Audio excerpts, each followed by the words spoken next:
Hard sports all plays. Yeah. Hard sports all plays.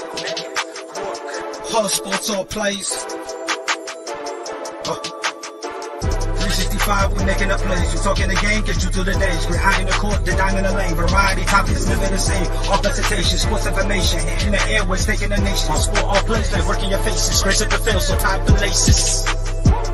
Hard sports all plays.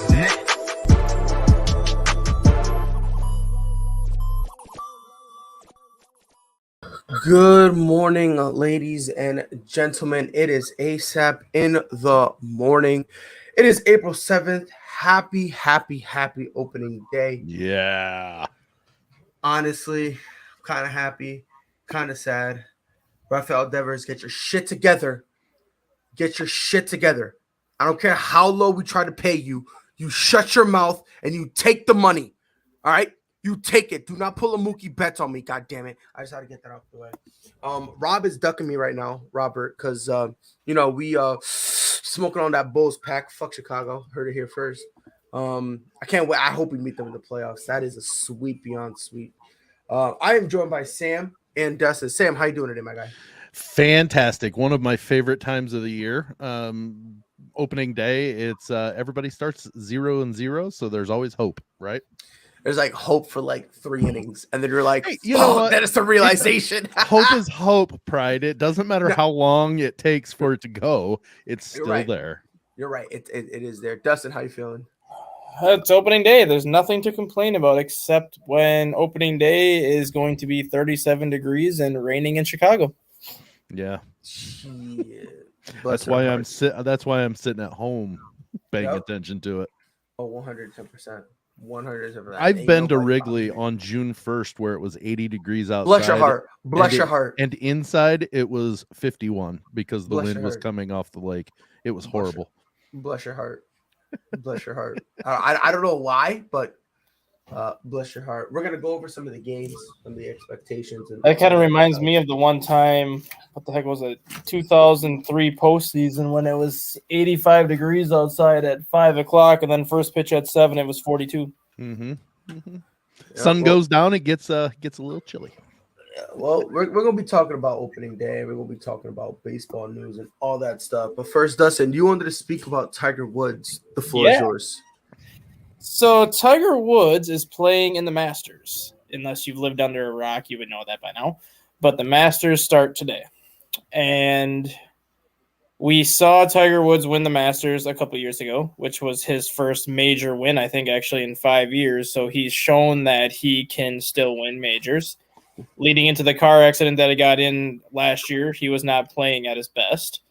But now, for whatever reason, he says he's had to work extremely hard just to get back to the point that he's at.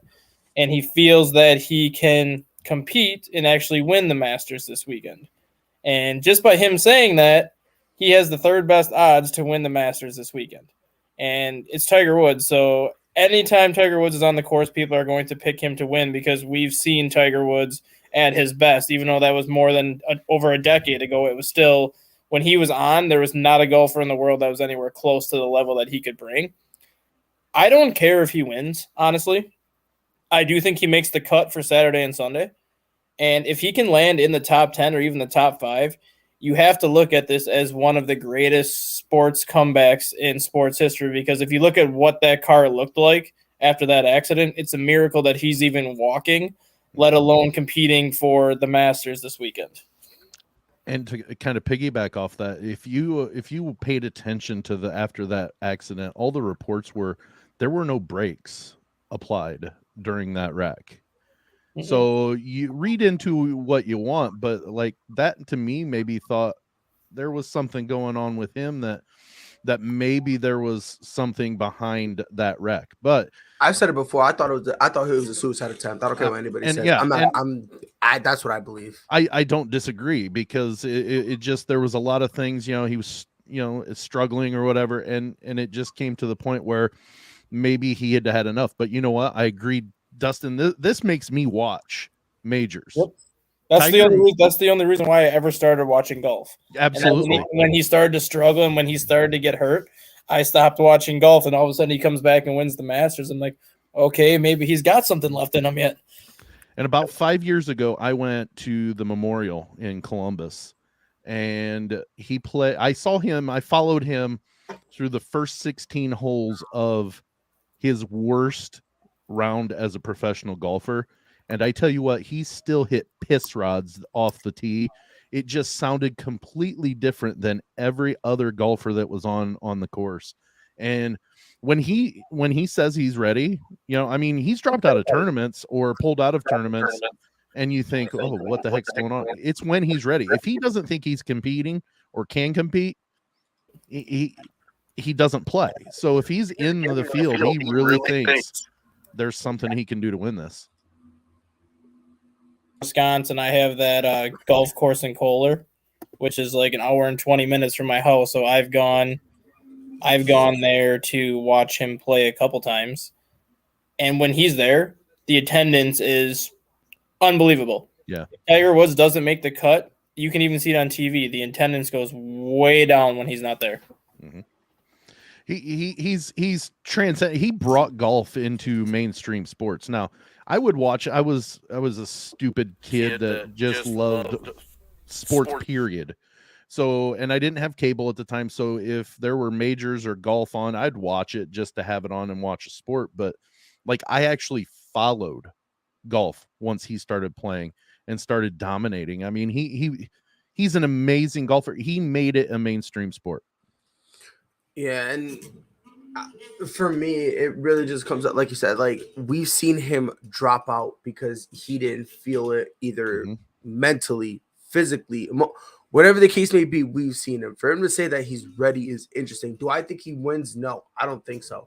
Just I'm making the cut is honestly if he ends up making it this weekend, it'll be. You could consider that a win in and of itself. Well, am I wrong? They said that like there was worry that they were gonna have to take the leg that he broke. Well, no. Wait, was he? I don't know. Maybe I'm wrong, but I mean No, that was a hellacious. Right. They did say when the accident happened that they almost had to amputate both of his legs. Yeah. Because of how mangled his legs were in that car before they got him out. They weren't sure if the bones would ever heal properly or anything like that. Okay, so I wasn't completely wrong. And for him to be ready, I mean, that, like you said, Pride, if he makes the cut, that there in itself, I think that's a win.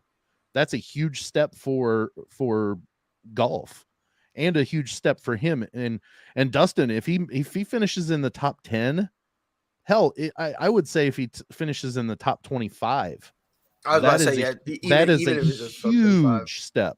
And here's the thing that a lot of golfers and a lot of fans have to think about too. When Tiger Woods is on the course, everybody is focusing on that leaderboard to see where he is. And all of a sudden, like, you get to day 2, and all of a sudden you get to day 3, and he makes that cut, it becomes a mental game. Because people know that if Tiger Woods is in contention heading into that Sunday Tiger Woods, when he was on, was a golfer that no one has ever seen and a golfer that will never be back. But even if he's in contention heading into that Sunday, it's becoming a mental game where Tiger Woods just comes out there, I've been there, done this before, and you have everybody else like, okay, when is he going to hit this big shot to all of a sudden turn the tournament around? And for me, I think that, even if he's not the Tiger, well, you're right. You will never see that Tiger from when he had the Tiger Slam. We'll never see that again. But psychologically, when he's on, he gets 2 to 3 strokes per golfer because they're thinking about what's Tiger doing. Well, not only that, like this is also the thing when it comes like not only it's like what's Tiger doing. Every time he gets on fire, it's kind of like a thing where it's like you're kind of hoping he stops now. You're hoping he cools off now. Like it's kind of a hope thing. So now you basically need to be artificially on fire just to be in the ballpark as him. So that way, when he hits this metaphorical cliff, that he falls off and then starts playing his average game, which again, saying he's playing his average game is still better than everybody else. It's really a situation where it's like, damn, I have to make sure I am at least, if I'm behind, I only need to be behind 1 stroke easily, like at worst, before he gets on fire. Because when he gets on fire, I'm going to blink. Next thing you know, he's chilling at a -6, and all of a sudden I'm so worried.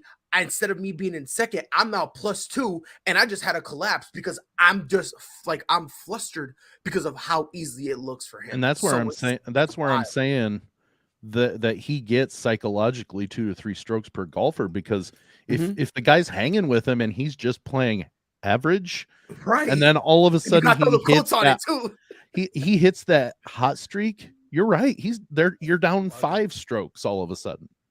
And if you ever remember the interview that they did with Phil Mickelson a couple years ago, Phil Mickelson basically said he loved competing against Tiger Woods because it always brought out the best in him, and it always brought out the best in every golfer.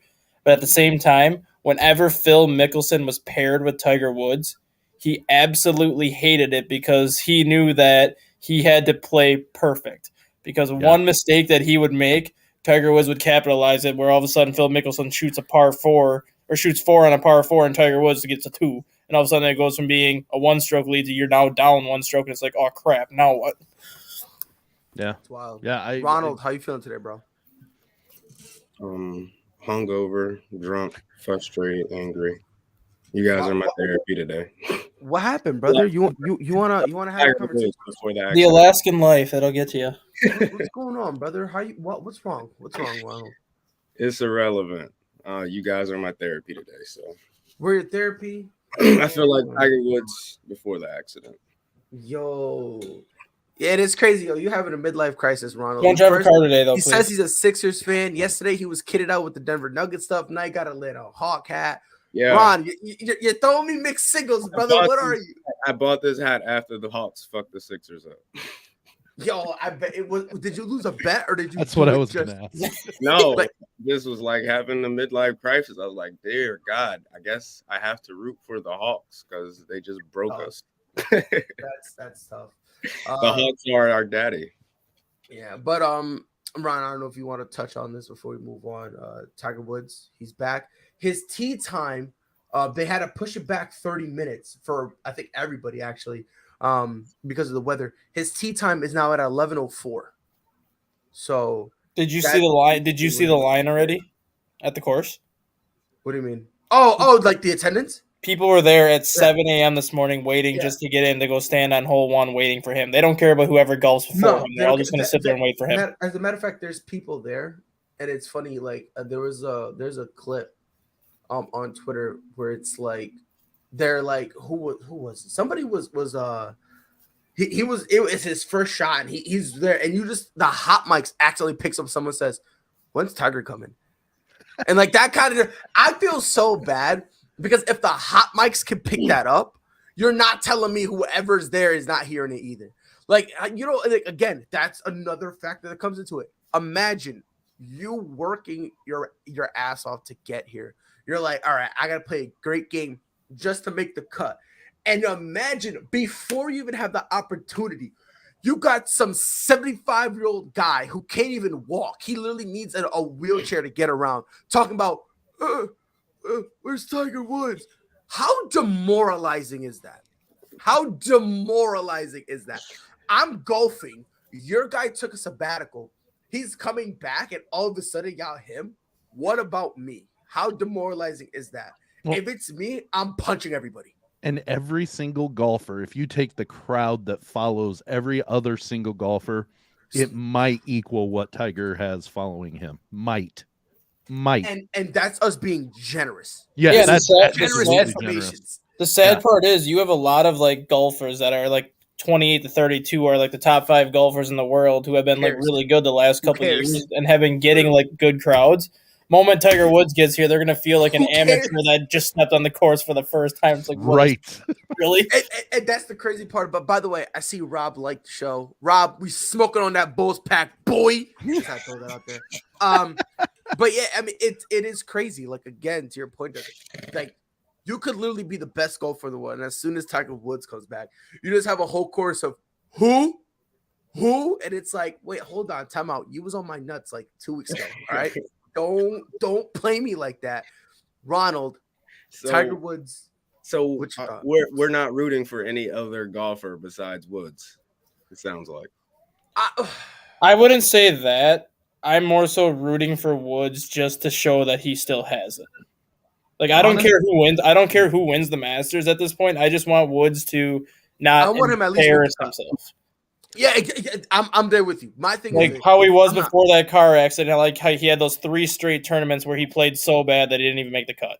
And then he took a couple months off and then gets in that car accident. Like, if he's going to come back and do this, I want to make sure that he's good to do it. I just don't want him to come back and do this because it's the Masters and it's something that he always does, and then he goes out and looks like crap.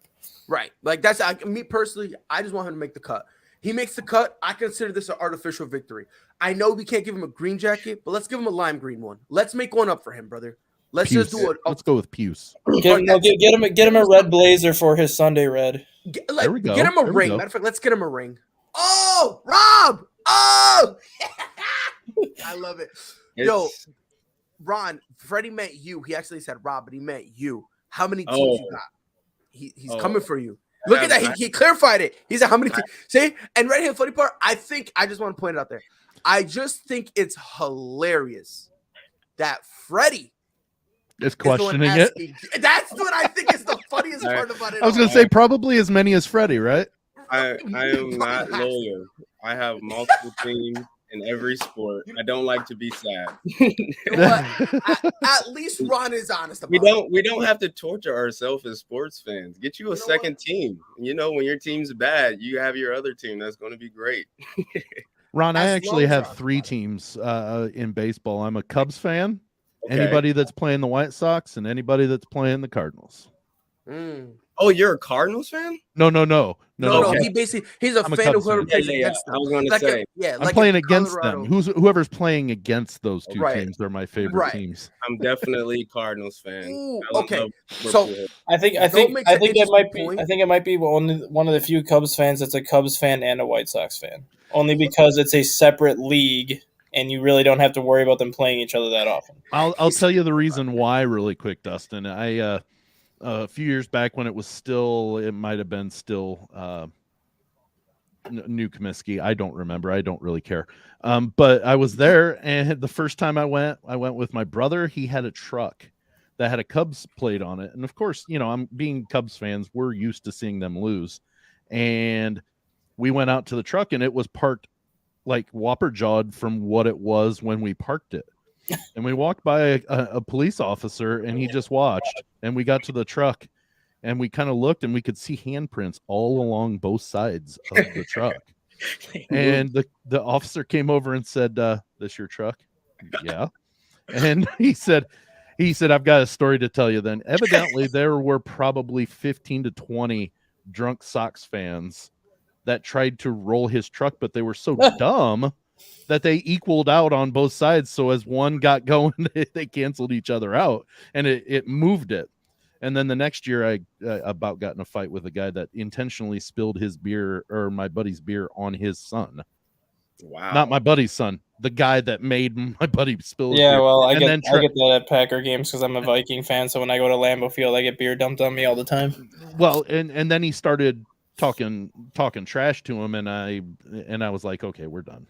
That was the end of my Sox tolerance, and it was like, okay. So I have a legitimate reason. It's personal, but it's a legit reason. So, Sam, are you Chicago sports all around? No, I'm a Cubs fan. I was about to say you can't just go. I'm a Cubs and Bears fan. But like, if I were to follow an NBA team, it'd be the Pacers. I just, in my formative years, I know that's weird. My formative years, Reggie was really big and stuff like that. So I kind of followed them. Honestly, I was very good about MJ. You have the greatest basketball player in your. Honestly, I'm going back. Nope, I'm not falling for this bait. Nope, this is bait. By the way, good morning. Good, very good morning to you. I'm not falling for this trap. It's bait because I know what's going to happen. Ron is going to start laying the seeds. Sam is just going to go along and go, yeah, this is fine. And meanwhile, I'm going to get mad again. You guys are going to make me yell at Damien again. No, I wanted to tell you. You can yell at Damien all you want. That was fun. I'm not falling for that trap. I want to say, though, during those years. Speak of the devil. Speak of the devil, and he shall appear. But like during my really young years, which or my younger years, which was when the Bulls were starting to get really good, I was a Mailman and Stockton fan, so I was a Jazz fan for some unexplained reason. Sam, how old are you? I'm 42. Oh, Tried right. doing the math. Yeah, I'm doing the math. Hold on now. Don't play my name.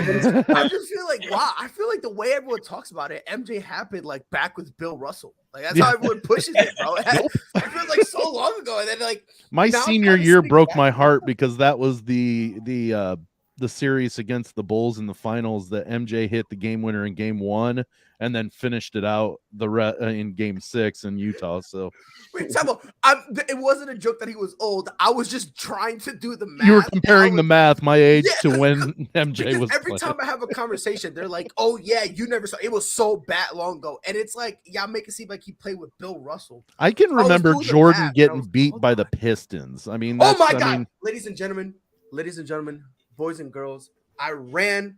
My pack is empty, but Rob is here to refill it. Smoking on that Chicago pack. Easy. You see what it is. I know. Great. Hey, great win, man. Jaylen Brown played his ass off last night. Yeah, he did. Yeah. And Sam, I'm sorry you had such an unfortunate experience. That's messed up what they did to you, but it's still Sox all day. Southside. Boo. I'm just gonna say this real quick. I'm just gonna say this, and I'm gonna end it with this. Oh man, I'm so glad, and it's crazy too. The dude I do my podcast with, he's a Chicago Bulls fan. I'm gonna be a menace tomorrow. I'm gonna be a menace to society. I told him I was like, I'm gonna be unbearable. I'm gonna be I'm going to make him regret doing that. Oh, there he is. Let's go. Let's go. Mike, I'm telling you, tomorrow I'm gonna be unbearable. I already told him too. I'm gonna be unbearable. Every segment, I'm gonna end it with this. Hey, you know what, Pride? You can have your win now, but MJ is still a GOAT. Fall for the trap. I'm not. LeBron was a better athlete, though. All right, Ron. All right. I give you that, Ron. Change athlete to player, and we got it. Mike is like, "Hey, yo, sick day." It's all good though. You know, Steph Curry don't want to play with him, but it's all good. I mean, come on now, Steph Curry still got nightmares that 3-1 lead. I don't care what Nolan says. It was personal. That's why. If he beats Braun in that finals, he'll probably say, "All right, I'll entertain it. Whatever." He'll probably would. That 3-1, he's like, "I don't like him."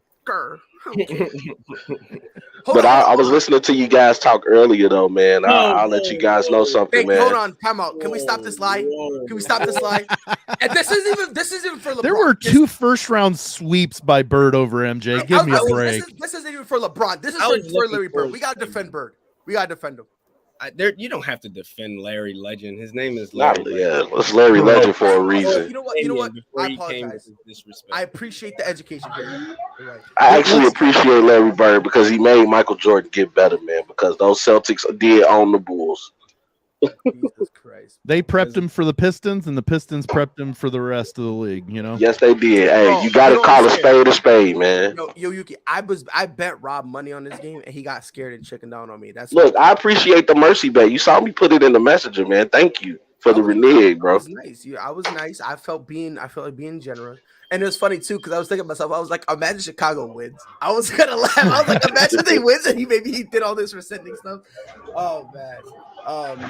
But yeah, by the way, before we move on from Tiger Woods, someone's Yo said this. Tiger won't make the cut. Walking the court will be too much for him. I think he meant course. I will say this. We said that last time. I just want to throw that out there. I said literally, and this was a general consensus. We weren't really worried about his game. It was just the actual walking that people were concerned about. And we thought we said this last time. And last time he wasn't even that confident. He kind of was just like, I'm just going out there. I'm gonna play. We have a confident Tiger Woods. That's like playing against LeBron, bro. I mean, if you watched the par 3 competition yesterday, he looked in better shape than a lot of the people out there. Honestly, he almost looks like he looks a little like you could compare how he looks now to how he looked in his prime. He looks like a little buffer, Yeah. but like he still looks good. I don't care what anyone says. Well, Hey, here's the thing. I could honestly, I wouldn't be shocked if 2/3 of the way through the first round he just says, "Okay, I can't do this. I thought I could, but I can't." I wouldn't be shocked by that, but I don't No. expect it. No, I don't either. And the Nah, sad- he has a Mamba mentality. I mean, the man gave you two beautiful words. They say, Tiger, do you believe you can win it all? I do. I mean, Well, and you think about what you just said, Rob. He won the U.S. Open on a broken knee one year. He That's a played Kurt Angle full- way to go better with a broken freaking neck. By the way, Rob, I almost said a real messed up joke, but I'm gonna shut my mouth. You have to wonder though where Tiger Woods would be if his back never went out in the first place. Oh, good lord! And just the run that he was on before that, like if his back never went out, how many major wins would this guy have? 30? Like I believe wholeheartedly if his back never goes out, he's not golfing right now because he already would have done everything he wanted to, and he would have just walked away from the sport. Couldn't agree more. That I wholeheartedly Could believe not that. agree more. Like this right here, I don't think this phase of Tiger Woods playing No. here it wouldn't have happened because I think he's just going on a whole monster domination run, kind of like what Serena did. Like every time she would hit her peak and then she would fall to hit her peak and then fall. But like imagine a peak that's like up here, but like forever, and then that's And Tiger never Woods. stops until And he then never retires. stops. he probably would have been the commissioner of golf. Like he probably would have retired, became the commissioner of golf, and then started his own, like, instead of calling it the PGA, it would be called the Tiger Woods League or something, and then have his own invitational every year where he just says, I want Phil Mickelson, I want Dustin Johnson, I want all these people on my tour, and you can keep more of the amateurs on your tour. I mean, The and not to PGA mention becomes- just his. Oh, go ahead, Sam. My I was bad. just gonna say the PGA becomes the minor leagues to his league. Yep. man. Yeah, and it's just also just the impact that Tiger Woods has had on golf for people that look like me. He made it cool to golf. You know what I mean? And I'm actually into golfing. I want, I always joke and say the golf courses where $1 million deals get made. So Yeah.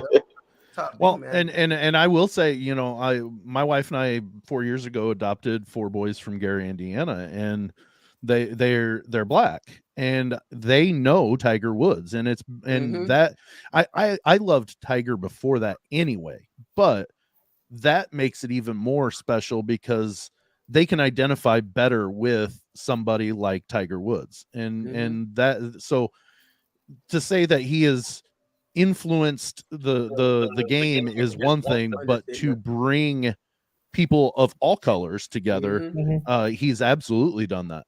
And And think about it, he's done it for a sport, like, let's be honest, that's a predominantly white sport. For sure. You know Well, what I mean? I mean, and then shit, not only is right? he succeeding, like now you got people like me who, if you put me on the course, I would look like the biggest outsider, not only because of my color, but because I'm swinging a golf club like this is baseball, brother. I'm Yeah. Shohei Ohtani, brother. That's how You're gonna go Happy I'm doing that, Gilmore. and I'm doing a club flip. Like You're I'm gonna Happy Gilmore. yeah, boy, Happy Gilmore, I'm coming out there with my hockey stick. Like I'm saying, bro. Like I you know what I mean? Like I would literally be the antithesis because like I can't play golf. But Hey, I don't know, man. When you just see Tiger Woods, especially when he gets on fire, man. I say this, and people give me shit for this all the time. Tiger Woods on fire is one of, if not the most exciting thing in all of sports. Absolutely. Like when he does his thing, and he's on fuego, and he does that little thing where it's the most exciting thing in sports, bro. And the thing too with that is, and I'm going to use a Brett Favre comparison with Tiger Woods here.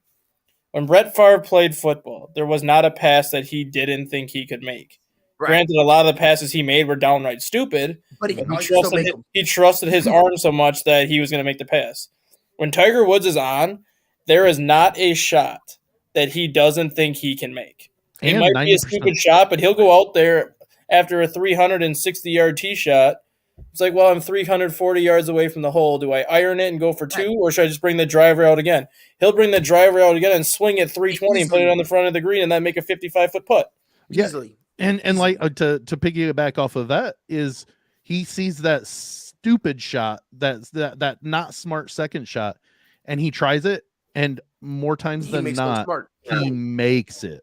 Yep. That's And the thing the is incredible like, thing. And the thing is, like, let's say he doesn't make it, he puts himself in a better position than someone who would take the shorter Correct. shot. Yep. And so you can't really say, "Oh man, that was dumb," because it's just so wild. By the way, Or Damien says this. I just want to easily debunk this. Yeah. When Will Smith slapped Chris Rock, right? Did anyone say he was a bad actor? No. Okay. So do me a favor. Shut the fuck up. Hey, you know what? I really want people, when it comes to sports figures in general, if we talking sports, let's keep it sports. I understand some things are a little bit. That's the thing that I've always had a problem with some people. Like, I'm going to use Adrian Peterson as an example.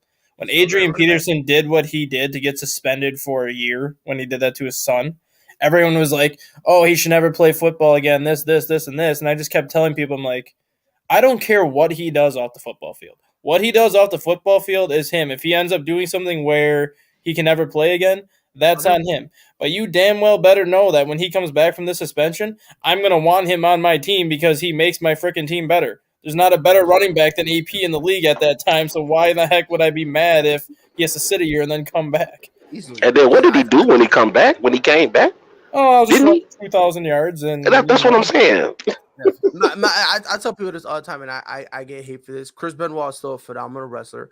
Aaron Hernandez was still a great tight end, and I understand what they did, but it is what it is. And the same people who do that, the same people who suck Tyreek Hill. Let's not pretend like Tyreek Hill did do his nonsense. Kareem Hunt, Ray Rice, all those people. Consistency. Greg Hardy pieced up his girl, fought, got his suspension reduced, and then went to Dallas. Consistency.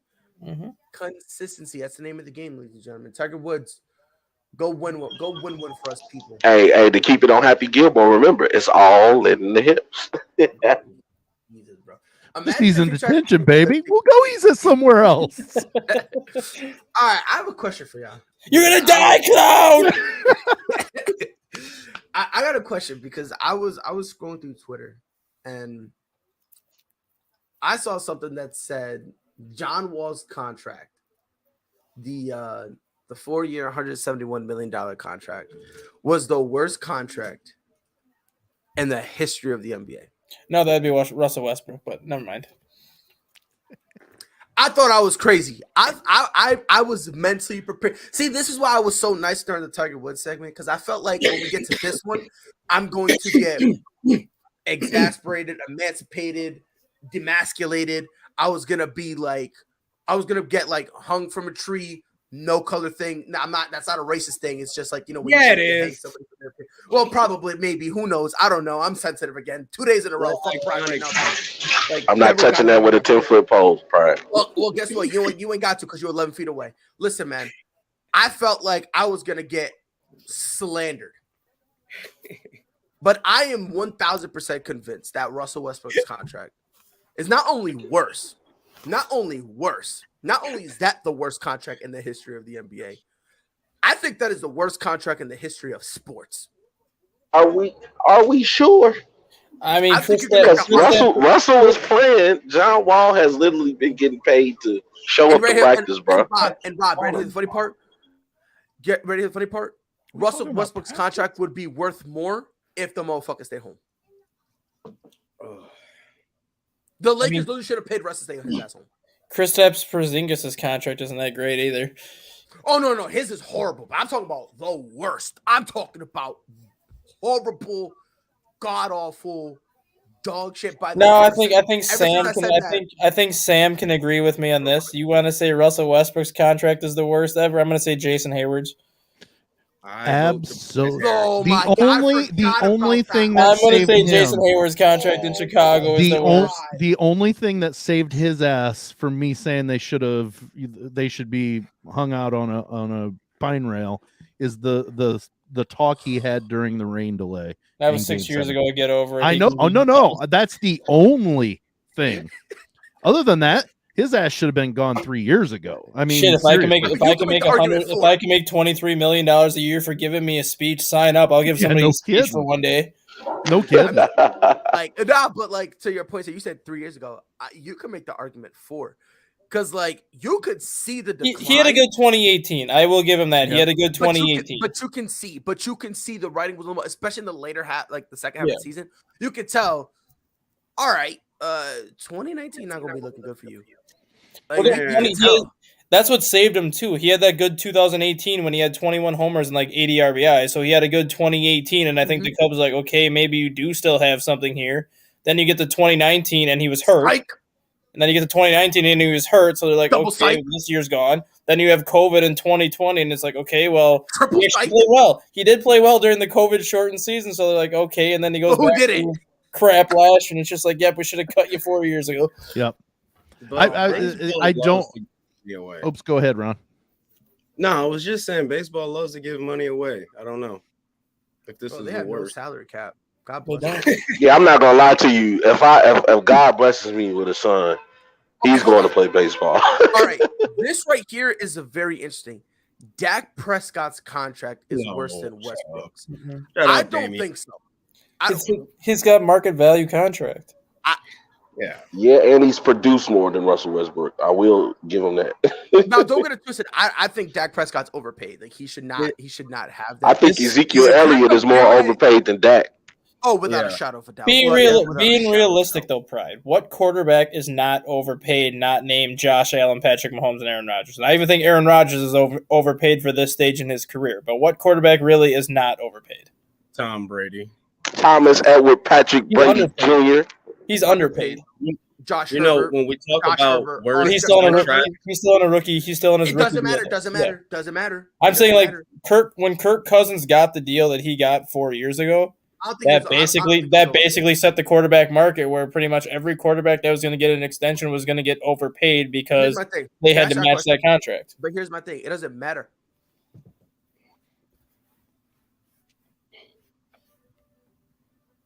Damn, bro, we pushing Ron to being an alcoholic. That's crazy. Yo, we messing Ron up bad, brother. We messing you up, Ron. Yo, Rob, you missed it. Ron was like, yo, I got a hangover. And look at him. Straight from the bottom. Hey, you know what they say? They say the best cure for a hangover is to keep drinking. I mean, facts. If you don't stop drinking, you it's don't get 6 hangover. a.m. here, but it's 5 o'clock somewhere. Hey Ron, I will Uber you some Taco Bell later. That'll take care of your hangover. Oh, you might as well come over. It's a little too far. But like Dak Prescott, I don't think that contract is as bad as Russell Westbrook. No, give Dak his money. When I think No. of worst contracts, you know that I think really of either you not playing or you playing like dog shit and you're getting paid up like a whole bunch of money. something that inhibits the franchise from being successful. I That's first Russell Westbrook in a nutshell. Tobias Harris, but really, rest in peace. I think of Kobe Bean Bryant. Well, He got his contract based off what he did. yeah. So it was a respect thing. Yeah, because And he they completely promised him that destroyed the money. team. Well, yeah, But but they he were didn't okay. care. Yeah, no, he doesn't care. I know he didn't care, but Hey, I'll tell you this. I think Russell Westbrook's contract destroyed the Lakers more than Kobe Bryant's contract has. Without a shadow of a doubt. Because at the bare minimum for Kobe, you can make an argument that, look, we weren't going to win anyway. You can make that argument. Like, that Man. argument is kind of plausible, so you can kind of make that. But man, Russ? Yeah, I would say Kobe's contract was more of a thank you. Yeah. Thank you for being loyal to the Lakers organization. Thank you for the championships you did. He brought 5 ships to that organization. No, 2. He brought 5. He was an instrumental part, even when Shaq was there. Shaq wasn't winning without Kobe. I'm just being real. I promise you, Shaq is 5. I promise you, Shaq is 5. Kobe Bryant was part of 5 championships, but he really brought 2 pretty much on his own. Thank you. You can say that. So we're forgetting about the game he played against the Indiana Pacers and Shaq fouled out. I'm just saying, bro. Come on. Don't do Kobe like that. One game? So you want to bring up one game? Meanwhile, They Shaq won that averaging 30? 4-1, didn't they? Yeah. Come on, bro. That Do series. better.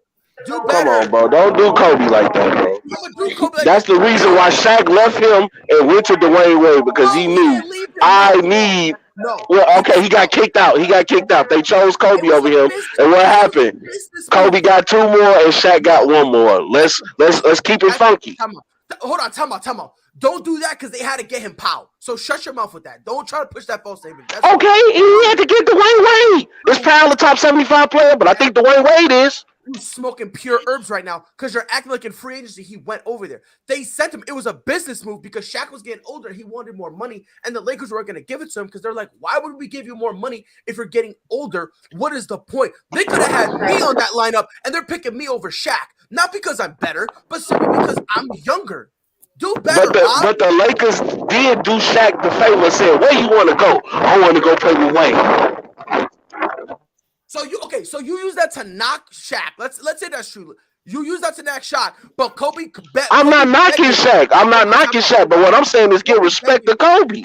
I'm just saying you're trying to put this false statement that Kobe did it. No, he didn't. For the 3 chips, Shaq carried him. I don't care what anybody says. He carried him. Okay. And real quick, Ron, and I'm gonna let you go after this. You name me one other player who had someone else average 30 for them the entire playoffs. You name another player who's in that 81. Say he got carried. You tell me. You name me one player. 81, 5 rings. That's all I'm saying. Congratulations, he dropped 81 one game. So we know those first 3 were Shaq's championships. Thank you. We know that. I'm not saying they were Kobe championship. What I'm saying is don't act like Kobe wasn't an instrumental part of them championships. Rob, hold on. It was a dynamic duo. Shaq and Kobe is synonymous with each other. However, what other shooting guard in the league at that time would have been able to do what they did? Like if Vince Carter replaced Kobe Bryant on the Lakers, I don't think they 3-peat. I think. Thank you, Ron. Thank you, bro. You put T-Mac other replaced 2 guard Kobe, they probably get 2. No. And that's if he can stay healthy. Nah. Name another shooting guard outside of D Wade or MJ that could have done what The only shooting guard I see is the one that Sam mentioned earlier, and that's the great Reggie Miller. They would have probably 3-peated together. I think so. I think that too. Because again, you got Shaq averaging 30. If you got Shaq averaging 30, your second guy doesn't have to. I get it, but again, you still got Shaq. So I don't. I love to argue with you, Pride. Makes my day. I hate you, Rob. I never liked you. The Reggie Miller love, man. Ron, do you want to know why you still have a hangover? Who? Hold on. Does it give who love? I said the Reggie Miller love this morning. Bro, if you don't get that stick figure out of here, bro. Hey, you got to give Reggie Miller some love, man. I mean, at one point, man, Reggie did some spectacular things. Okay, Damien. That's a great point. Iverson would have won 1 too. You're right. Good point. Damien, you finally made a good point. Yes.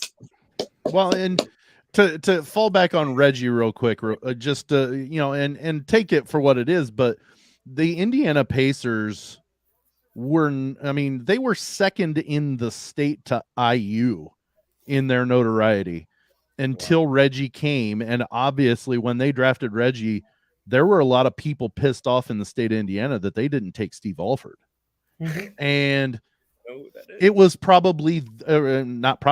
was absolutely the right choice, because now when you say Indiana Pacers, the first name that comes to your mind is Reggie Miller.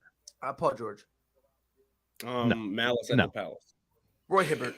Rick Carlisle. I know you just didn't say no Roy Hibbert. Yo, and it's funny, we make jokes about Darren Williams forget how to play basketball, but we forget about Roy Hibbert. This dude went from an all-star to like Dwight Howard in the midlife crisis. You could have said Lance Stevenson before you said Roy Hibbert. I tell you what, Brian, you can attest to this. That reminds me of a player that came out of UConn too. Kemba? Hassim Thabit.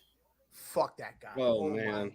Oh my God. One of the biggest busts ever. Hassim Thabit went to the Grizzlies. He was supposed to be like the next big all-star center and phased out in 4 years. They thought he was gonna be the next Yao Ming. And he was Yao Ming. Yo, dude was trash. I think he is the biggest bust ever. The only one I would put above him is our guy that got drafted above MJ, Bowie. Same boat. No way. Nah. Anthony Hey, Bennett too. imagine being the person that got drafted before MJ. That has Anthony to put be- Bennett Bennett- too, I when he put got Bennett drafted at by the 3. Cavaliers. Nah. Bennett's No, top are three. we talking about number one or overall draft bust? Number one. Well, Number but- one.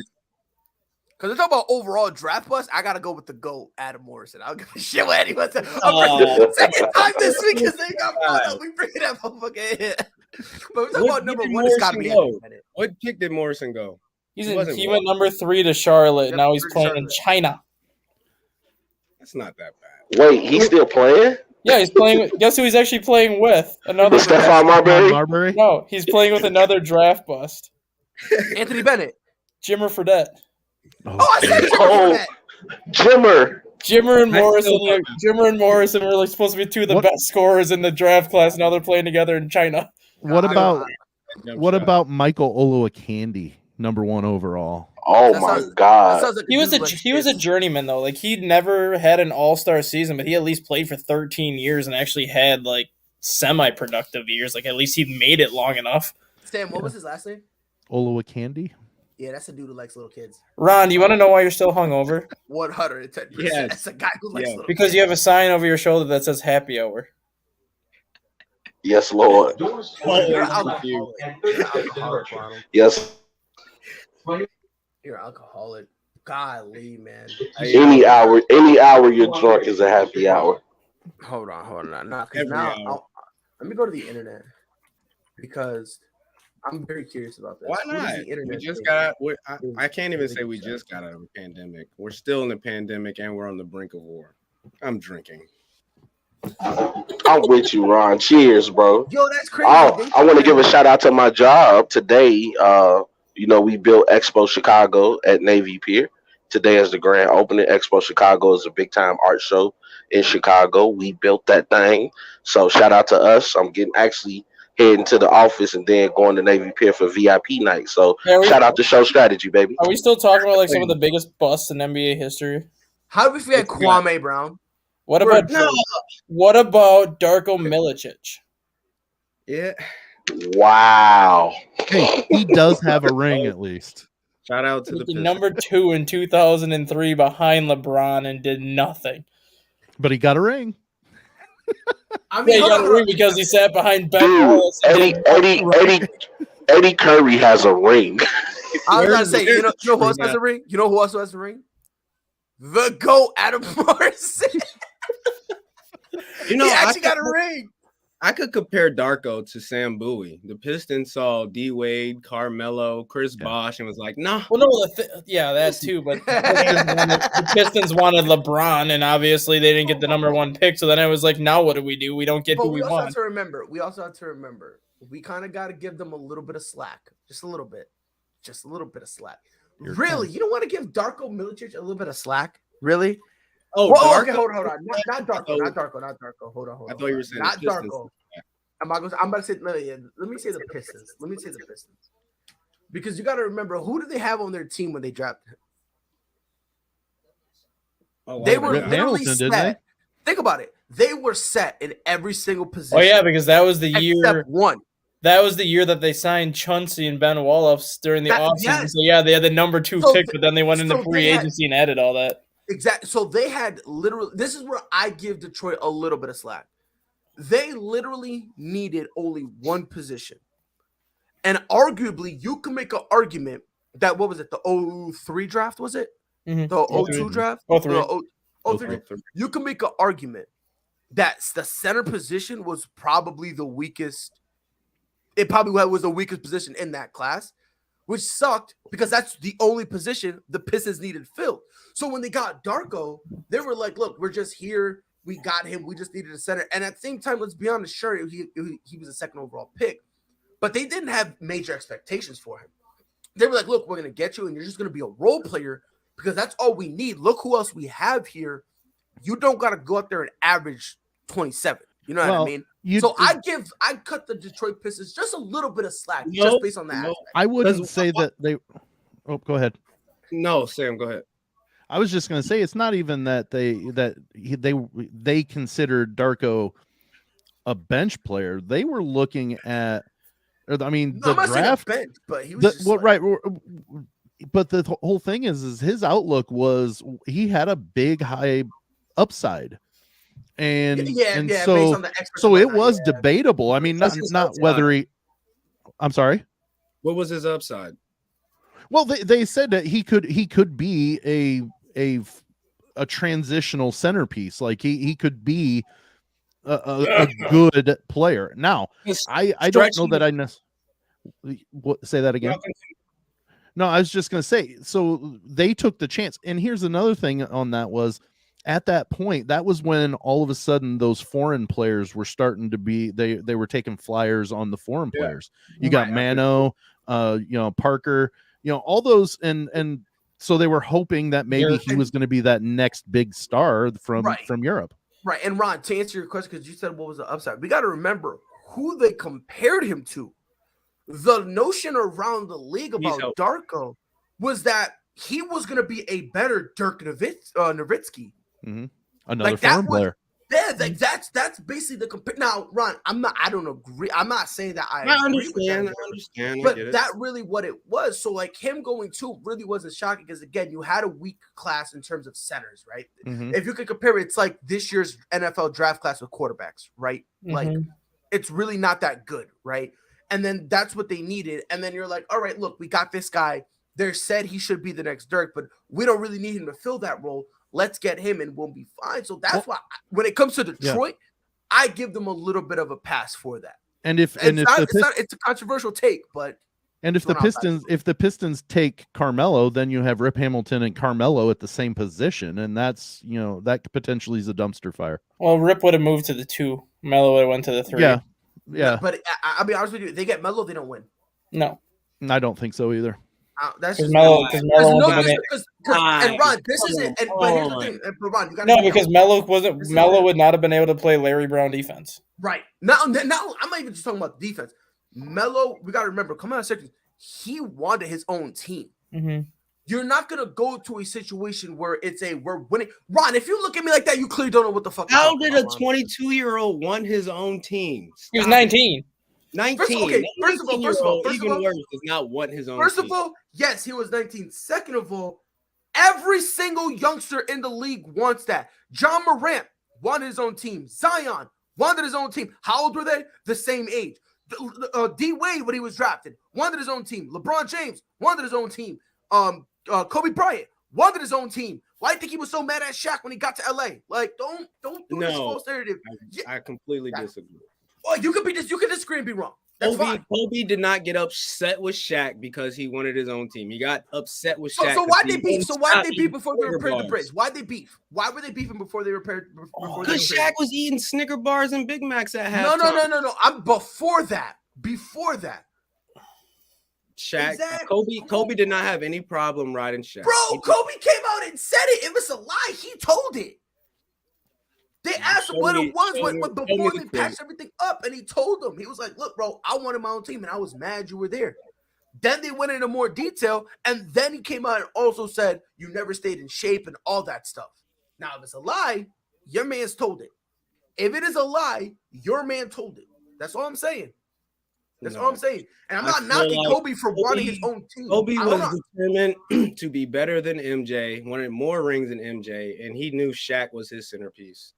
That's why, again, that said now because they repaired it, because they repaired the relationship. Before the relationship was paired, Kobe Bryant was mad as shit because he didn't want to play with Shaq. And it's nothing against Shaq. He just didn't want to play with any great because he wanted his own team.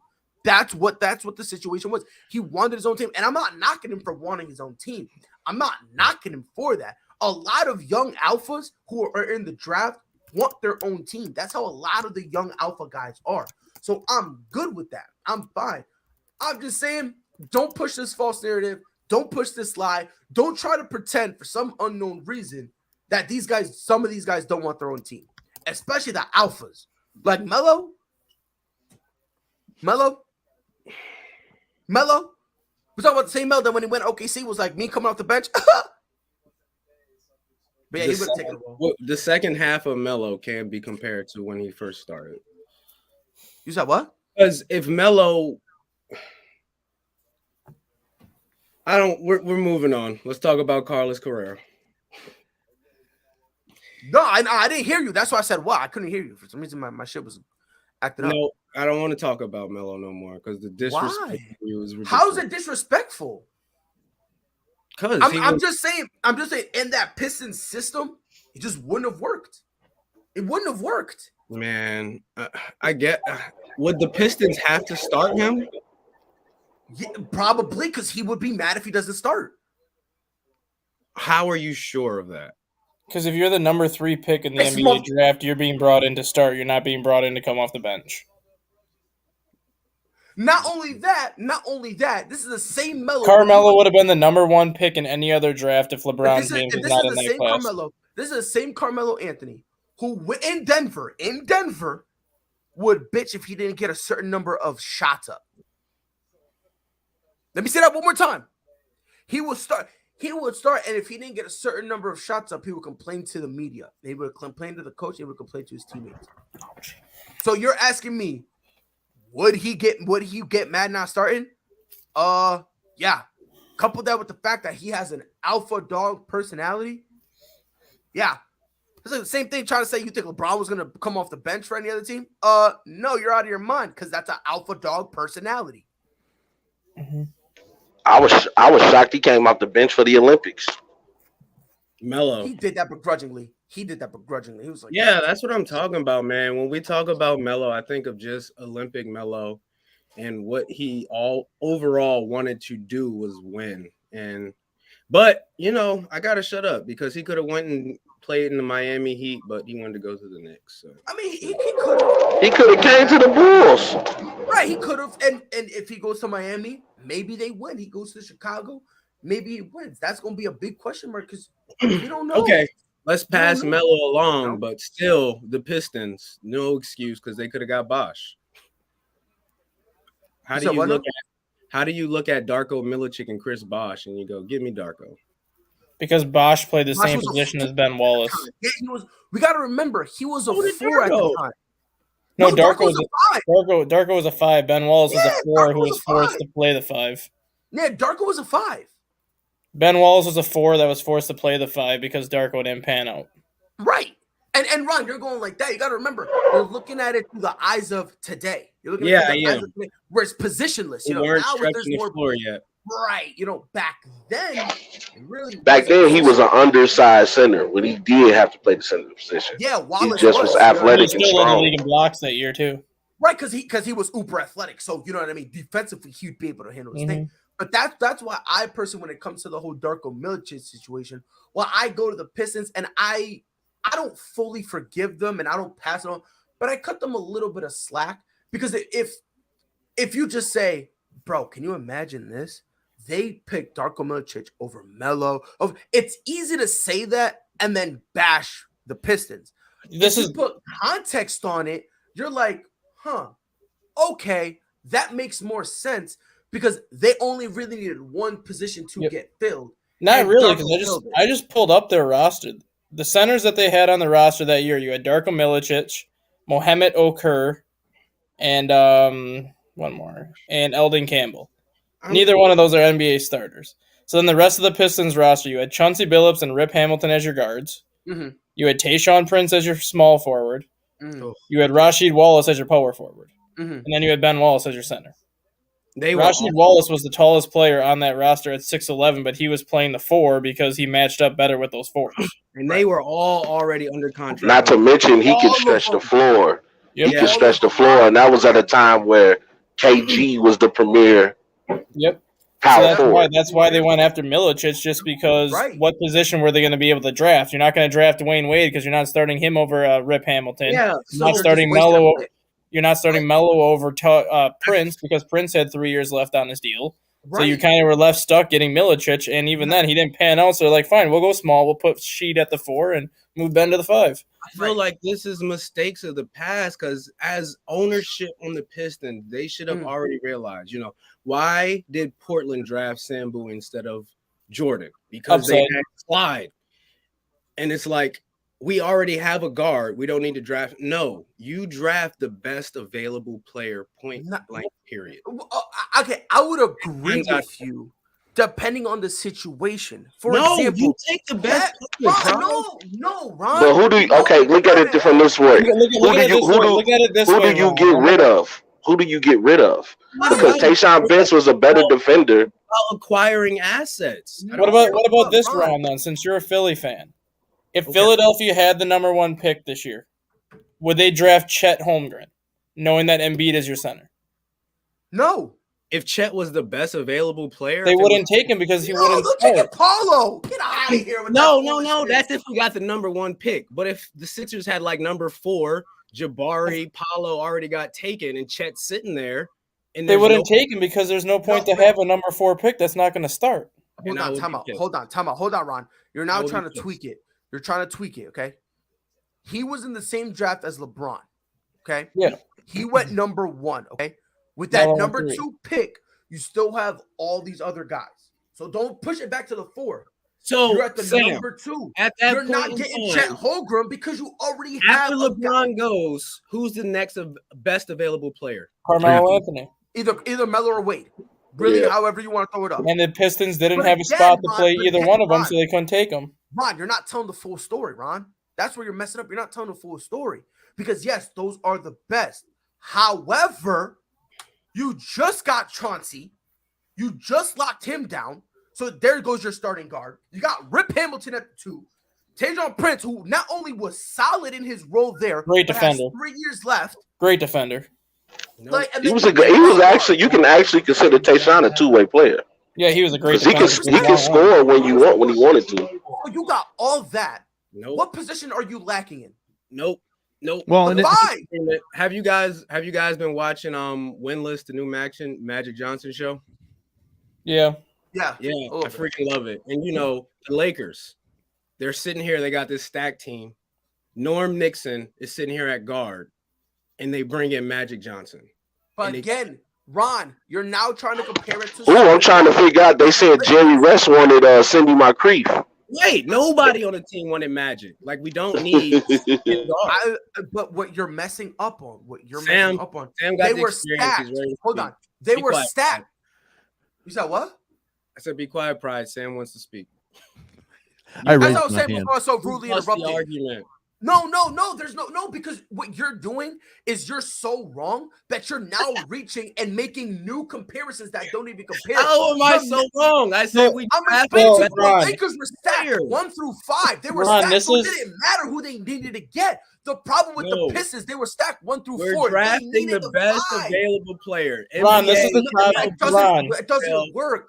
It doesn't work if the position you have is already Yeah, stacked. Ron, this is the If top you got 12 Steph, pick. like Golden State, if you got Steph, you got Clay, and you got Jordan Poole, what are you I'm doing? drafting LaMelo Ball. I'm You're drafting stupid. LaMelo And Ball. you're stupid for Golden that. And you're State, what are stupid you for that. doing? And you're stupid for that. And you're stupid. Hey, talk your stuff, Rod. I love Rod. Rod Ron, finally this is the top turned 12 up. players of that draft. You're not I taking gotta take a LaMelo. shot now. Thank you, Pride. This You're is the not gonna top take- 12 you're players of that not draft, and tell me You're who the not Pistons getting should have taken, That's good knowing what shit. positions they had. I'm Sam. What were you gonna say? Yeah, we'll get Dustin. I want to hear this, but I had something to throw in this. Ron, I don't necessarily disagree. You take the best player on the board if you have if you either preference. have nothing there in your Yes. cupboard, or if you have no glaring need. Thank Now, you. Now, what I would suggest the Pistons do if they weren't sold on Darko be in that position, they should have traded down, gotten something else out of it, and then gotten the player that they saw as that person. I'm not saying that Carmelo shouldn't have gone too, but the Pistons didn't need that position. Yeah, So- this is the top 12 picks of that draft. You had LeBron, obviously number 1. Darko went number 2 to Detroit because Detroit was focusing on center because that was really the only hole they had. Then you had Melo, Bosch, and Wade in that order. None of them would have started in Detroit at that point because Detroit was filled at all those spots. Chris Kaman went number 6. Heinrich went 7. TJ Ford went 8. Mike Sweetney went 9. Jarvis Hayes went 10. Michael Pietrus went 11. And Nick Collison went 12. So to Sam's point, they could have easily traded down and taken Nick Collison at number 12 to be their center, and that would have been a better move than going after Milicic. And then if they would have traded down, who picked 12 that year? Man, I miss Captain Kirk. Seattle picked number 12 that year. So Seattle could have drafted Melo, and then a couple years later turned around and got Durant. You guys are gonna have to bring me back because it just sounds like Darko was just like all time, you know. And again, you see, now you're switching the conversation. Again, this is what people like you do when you get so verbally destroyed in a debate. You switch it. Nobody was saying Darko Milicic is the next Kareem Abdul-Jabbar. What we're saying, we just is said that he was the next Dirk Nowitzki. Stop That's it. what he was being compared. Yeah, that was Also, being learn projected to as listen, potentially, Ronald. yeah. I'm not saying he was. That is what the experts were saying. That's They what were Fran saying Fraschilla said. that. I'm not saying that's what he was. That's not what I'm saying. That's what the experts were saying. The Now, experts. if it's a bust, yeah, experts. If it's a bust, it's on him. I'm just saying I'm not going full blown, and I'm not blaming. I'm not gonna do this whole thing on Detroit that they're stupid for getting him when they filled the only position they needed to fill. Period. You know, If I'm guard heavy, I'm not getting LaMelo. Can you imagine that roster though? If that would have happened though, let's just say the Pistons would have traded back to 12, moving the Sonics from 12 to 2. If the Sonics would have taken Melo, you would have had Melo, Durant, Russell, and James Harden in Oklahoma City at one point. Well, and just to add one more thing, another time you take the best player is when you know it's a can't miss. So even if Detroit had somebody that filled in that LeBron played in and they drafted one, they were taking LeBron, kind of like the Rockets were going to take Hakeem. You know, so like those can't miss. You absolutely know they're going to be a superstar. They're potentially going to be one of the greatest ever in either their position or the game period. You know, that's one time that you absolutely, even if you've got somebody that's fantastic in that position, you take them. Same thing with Zion when Zion was drafted. Yeah. He was a can't miss just because of his athleticism alone. He was a can't miss that you had to take number one. Yeah. You had to. Mm-hmm. So I don't necessarily disagree with Ron's concept of taking the best overall, but I put that caveat of unless you have a hole that you need to fill and none of those best players fill that position.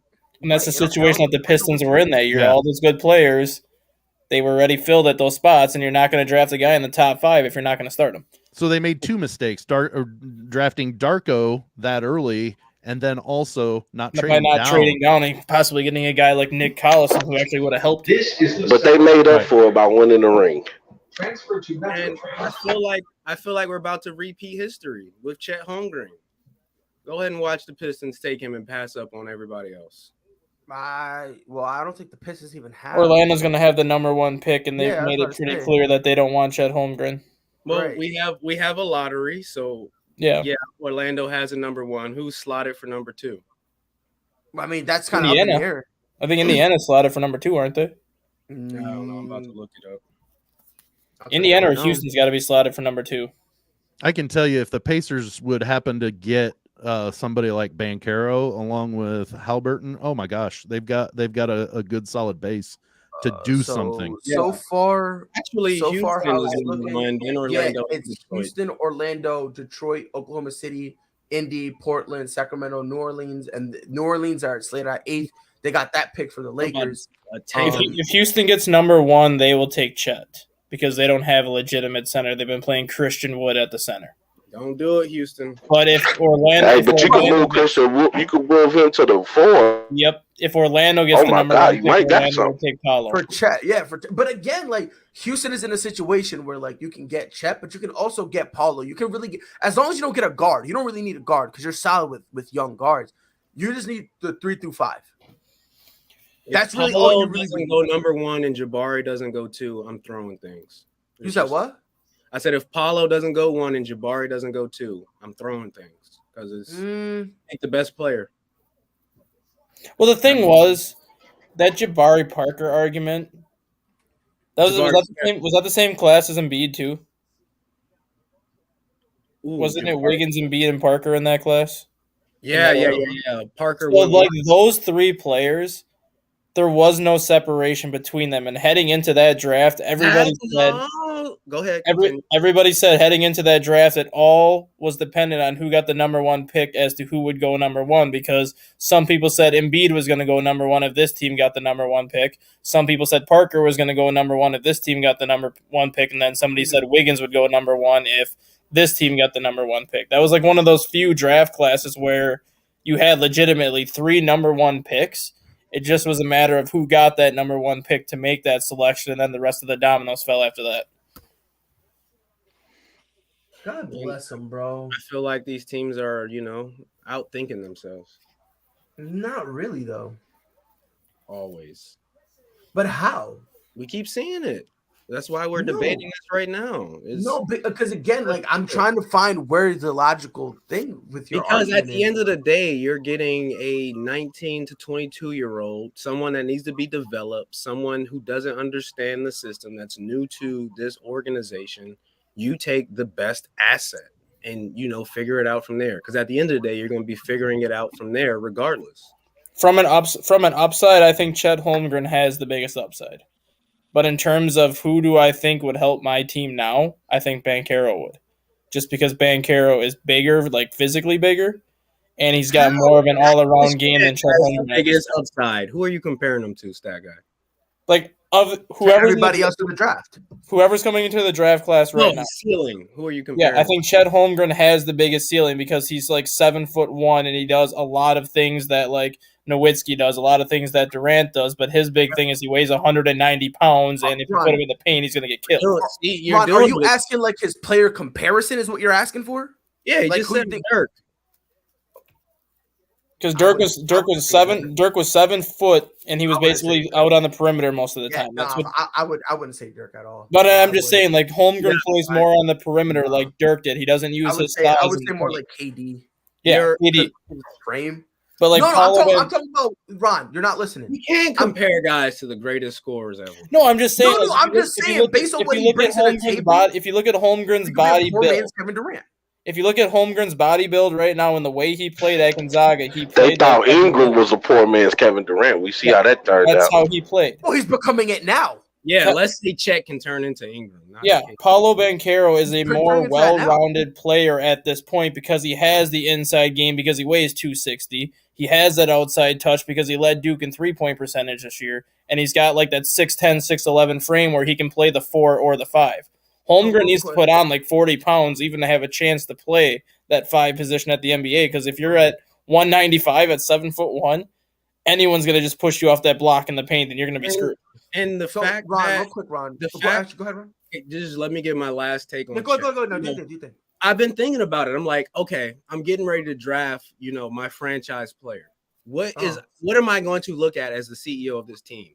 Where's your... Well, first, I can't even finish my point, Pride. No, because your point is wrong. Because the first thing you should really look at is where your team is at. No, that's why we're taking the best player, right, Sam? You heard what I said. Unless you have a vacant need, and if that person doesn't fit into where you're drafting, you trade down to get more out of that draft pick and get the player you need. Like, okay, let me ask you this, you don't take the best player. I only agree with the vacant spot if I'm drafting a transitional leader, somebody like Baycott. Like, I know Baycott's going to come into the NBA and be the leader of the team.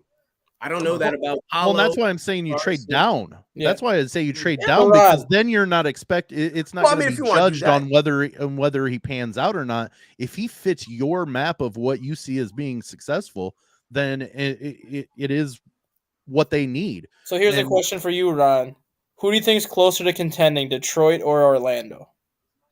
Ooh, that's a great question. Good Lord, that's Detroit. a good one. Detroit has Cade. And they have Bagley, who's played well since getting traded there, plus Jeremy Grant. Yeah. So if that's the case, and Detroit gets the number 1 pick, they're going to take Banchero because he can help them right away. Facts. He should go. Well, I mean, for me, I'll say this: Orlando and Detroit, you can draft whoever you want. Because the amount 'Cause of in holes 4 you years have, they're going to be gone. I mean, not only that, but the amount of holes you have, it's like, And that's another thing Get that I was whoever you saying want. is you Like, take get the whoever best you player want. when you have an empty cupboard. You know, right, like, that exactly, absolutely to you your take point, the like, best. right now, like, right. So Let's- if Indiana's another one where you can just draft anybody, right? Like, yeah, you got Halliburton, but you could really use help everywhere else, right? Like, Mhm. so in that instance, sure. Again, the other one, Rockets, don't get any more guards. I think you're solid with that. I'll go to the 3 to the 5. You can really get anybody, right? If I'm the Boston Celtics, you're not drafting a 3. I don't give a fuck what anybody says. You're not drafting a 3 because that's retarded because we have Jason Tatum. And we also have Jaylen Brown who can play the 3. So that's stupid for us If they're to the even best consider player, that. if you guys are I'm drafting, getting a center, period. I'm getting a center, period. I Jabari don't care what you Smith is the best player available, and you guys do not draft Jabari Smith, the Celtics are damn idiots. I don't care if you have Jason No. Tatum, Kawhi Leonard, whatever 3, you take him. And where would you Don't- play him? Exactly, because Trade him. You take him to do nothing with him. Trade him. Why would I do that and then or just use the pick to fill a position that I need now? I guess I'm business minded. There's You're not business minded. best asset. No, You're not business-minded. The only way why, that would why am I gonna get? Why do I want to draft an asset to get rid of you to get less than what Okay. I had when I can Let's just say- use that asset to draft something that I could use? Myself. the only way that would work is if you did a sign and trade where if Boston wanted a guy like Ayton, Phoenix would have to sign Ayton to an extension, which they've already turned down the extension that he wanted, and then the Celtics could draft Jabari Smith, trade him to Phoenix for Ayton. That's the only way that would work if you want to do an asset for asset swap. Now, what's more likely? Doing that or us just drafting a center? Drafting a What's more center. likely? Thank Drafting you. a center. That's all I'm saying, Ron. I'm just saying before you go to the draft, you got to see what you have. Going for the best player doesn't always work. If you're a dog shit team and you just Oklahoma City Thunder, just get whoever you can. Okay, fine. That is when you would go out and get the best player. We're gonna Because you stay in have so many disagreement, holes, man. it's Because fine. these draft picks are flops. It doesn't pan out like that way. You're taking the center, and you're going to be dealing with them I'm in not 2 going to say 3 flop. You years. really think they're all flops? Yeah. I I feel like I we're gonna mean, I compare James Wiseman to this situation. I ain't gonna say. James Wiseman was a position of need that Golden State needed, and they took him number 2. where is Rob going? He's taking. He said he's going to the office. Or did he already? I think he already went to the office. I think he's going to that. No. I'm headed to the office there. I work downtown. Turn the camera back around. Let us see Chicago. Yeah. Oh, it's beautiful. That looks I like love my Hartford. city, baby. That looks like Hartford, Connecticut, dog. You sure you ain't moved? Screw Connecticut. Meanwhile, you living in a poor man's Connecticut. Get out of here. Get out of here. A poor man's Connecticut? Ron, you gotta get this right. Wow. projected- Pride, how dare you? Don't come Right. I'm anything in You Chicago. was reaching with that one, Pride. I mean, maybe a little bit, a lot of bit. I pulled the muscle, but whatever. We're not talking about me right now. See, I work in this building here.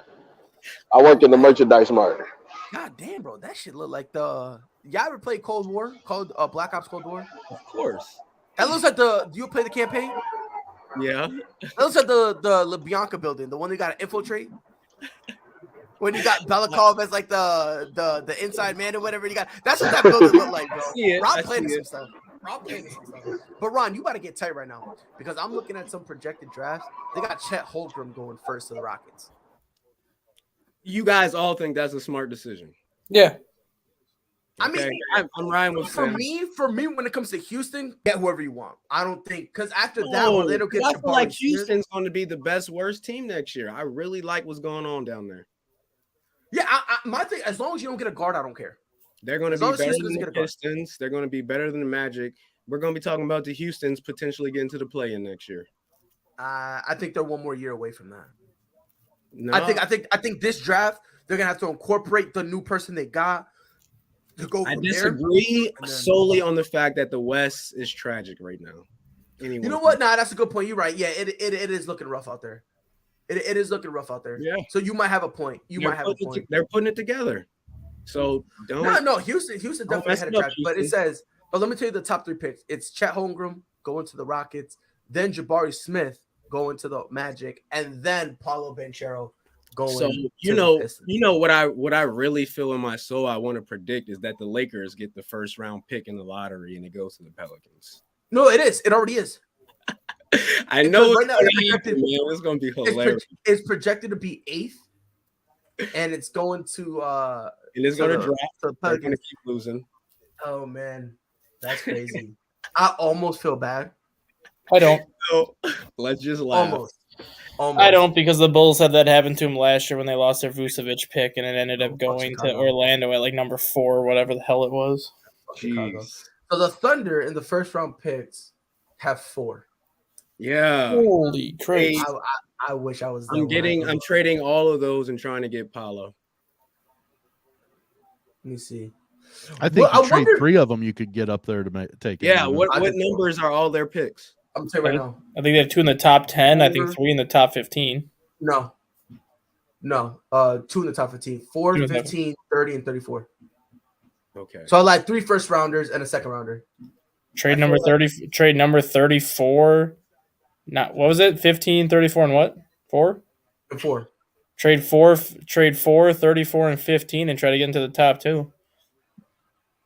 I feel like there's going to be a lot of hidden gems in this draft too.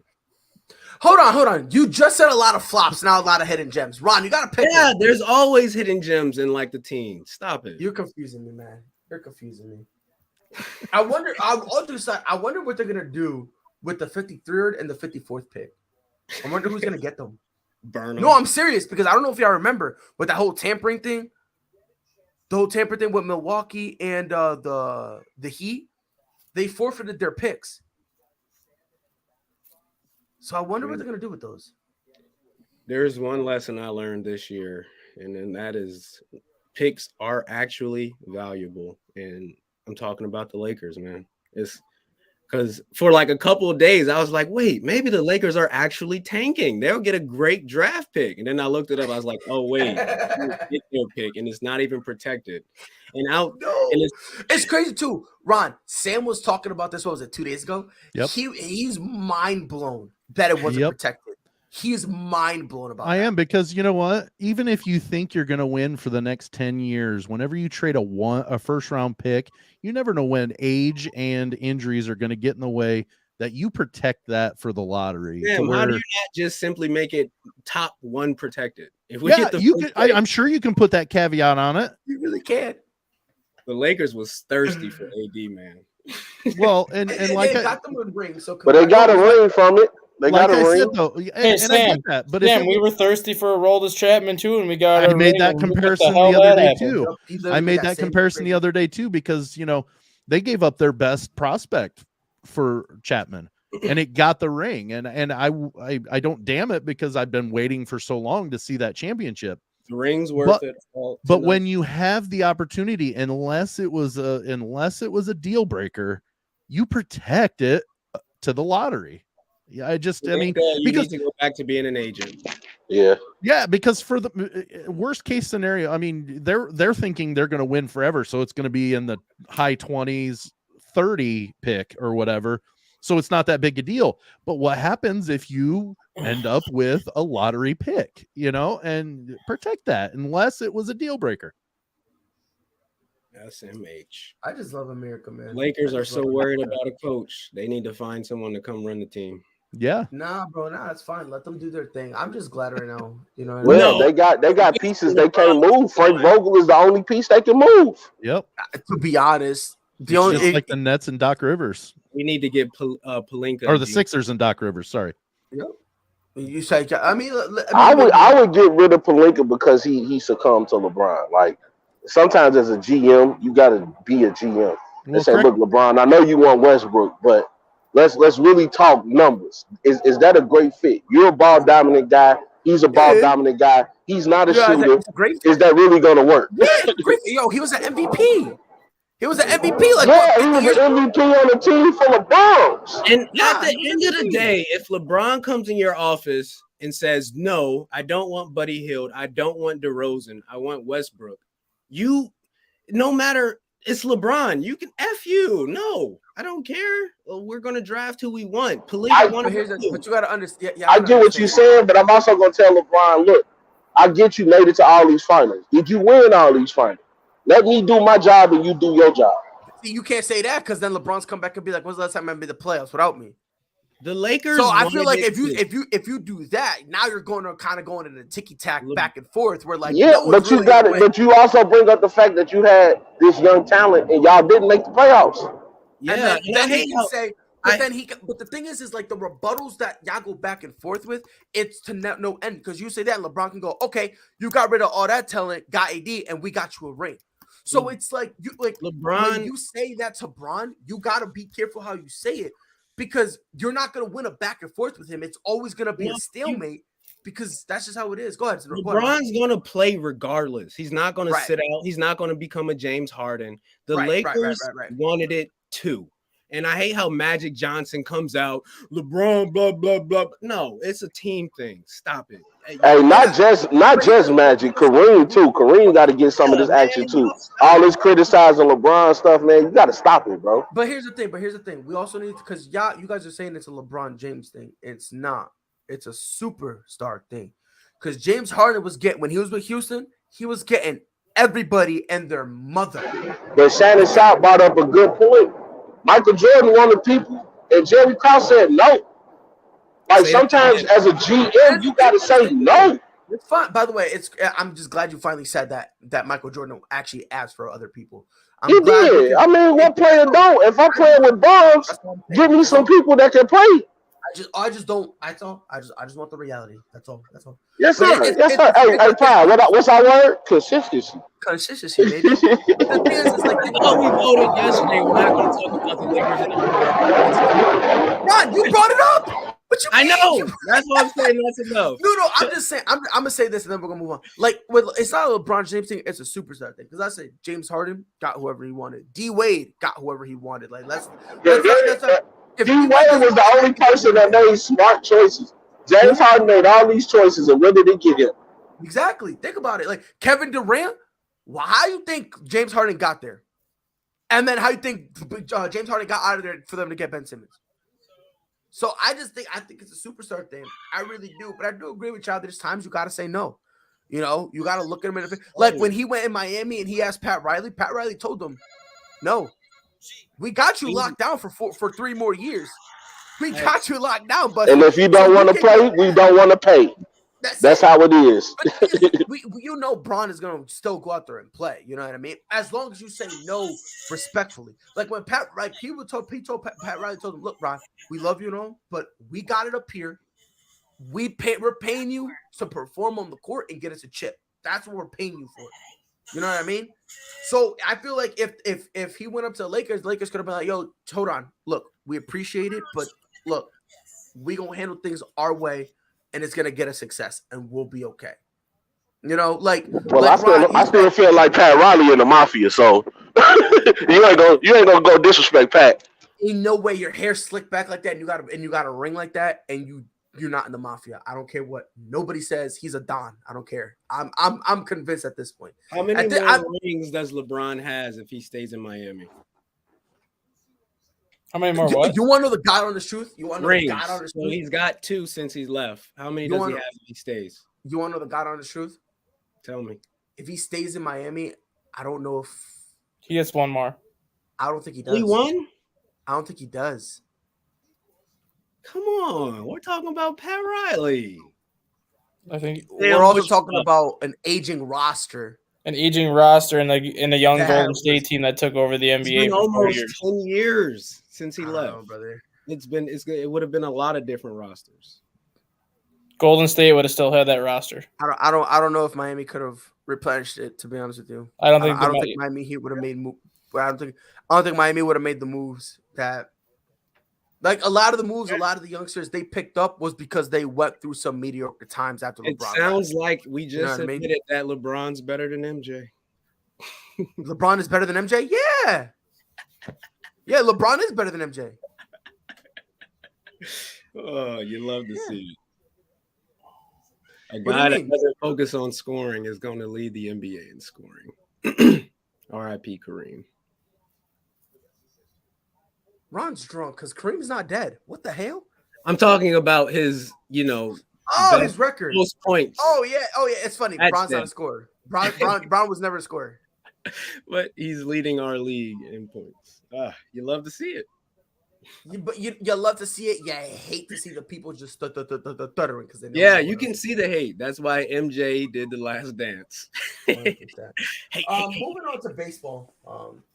Yeah. Obviously, it's opening day, but I saw something that tickled me in a very unique way. Ronald Acuna went on Instagram Live and said, Then he walked it back. Freddie Freeman is a bitch. Freddie Freeman's a piece of shit. And then I he don't walked him. it back. All this shit. It was crazy. He was going left, right, and center on him. Oh my God. And then he said that he never said any of it, which is weird because you literally filmed yourself saying this shit. So I don't know, but hey, God bless him. Roseanne, let me ask you something. Yes, sir. I'm gonna go on. I believe they had some friction.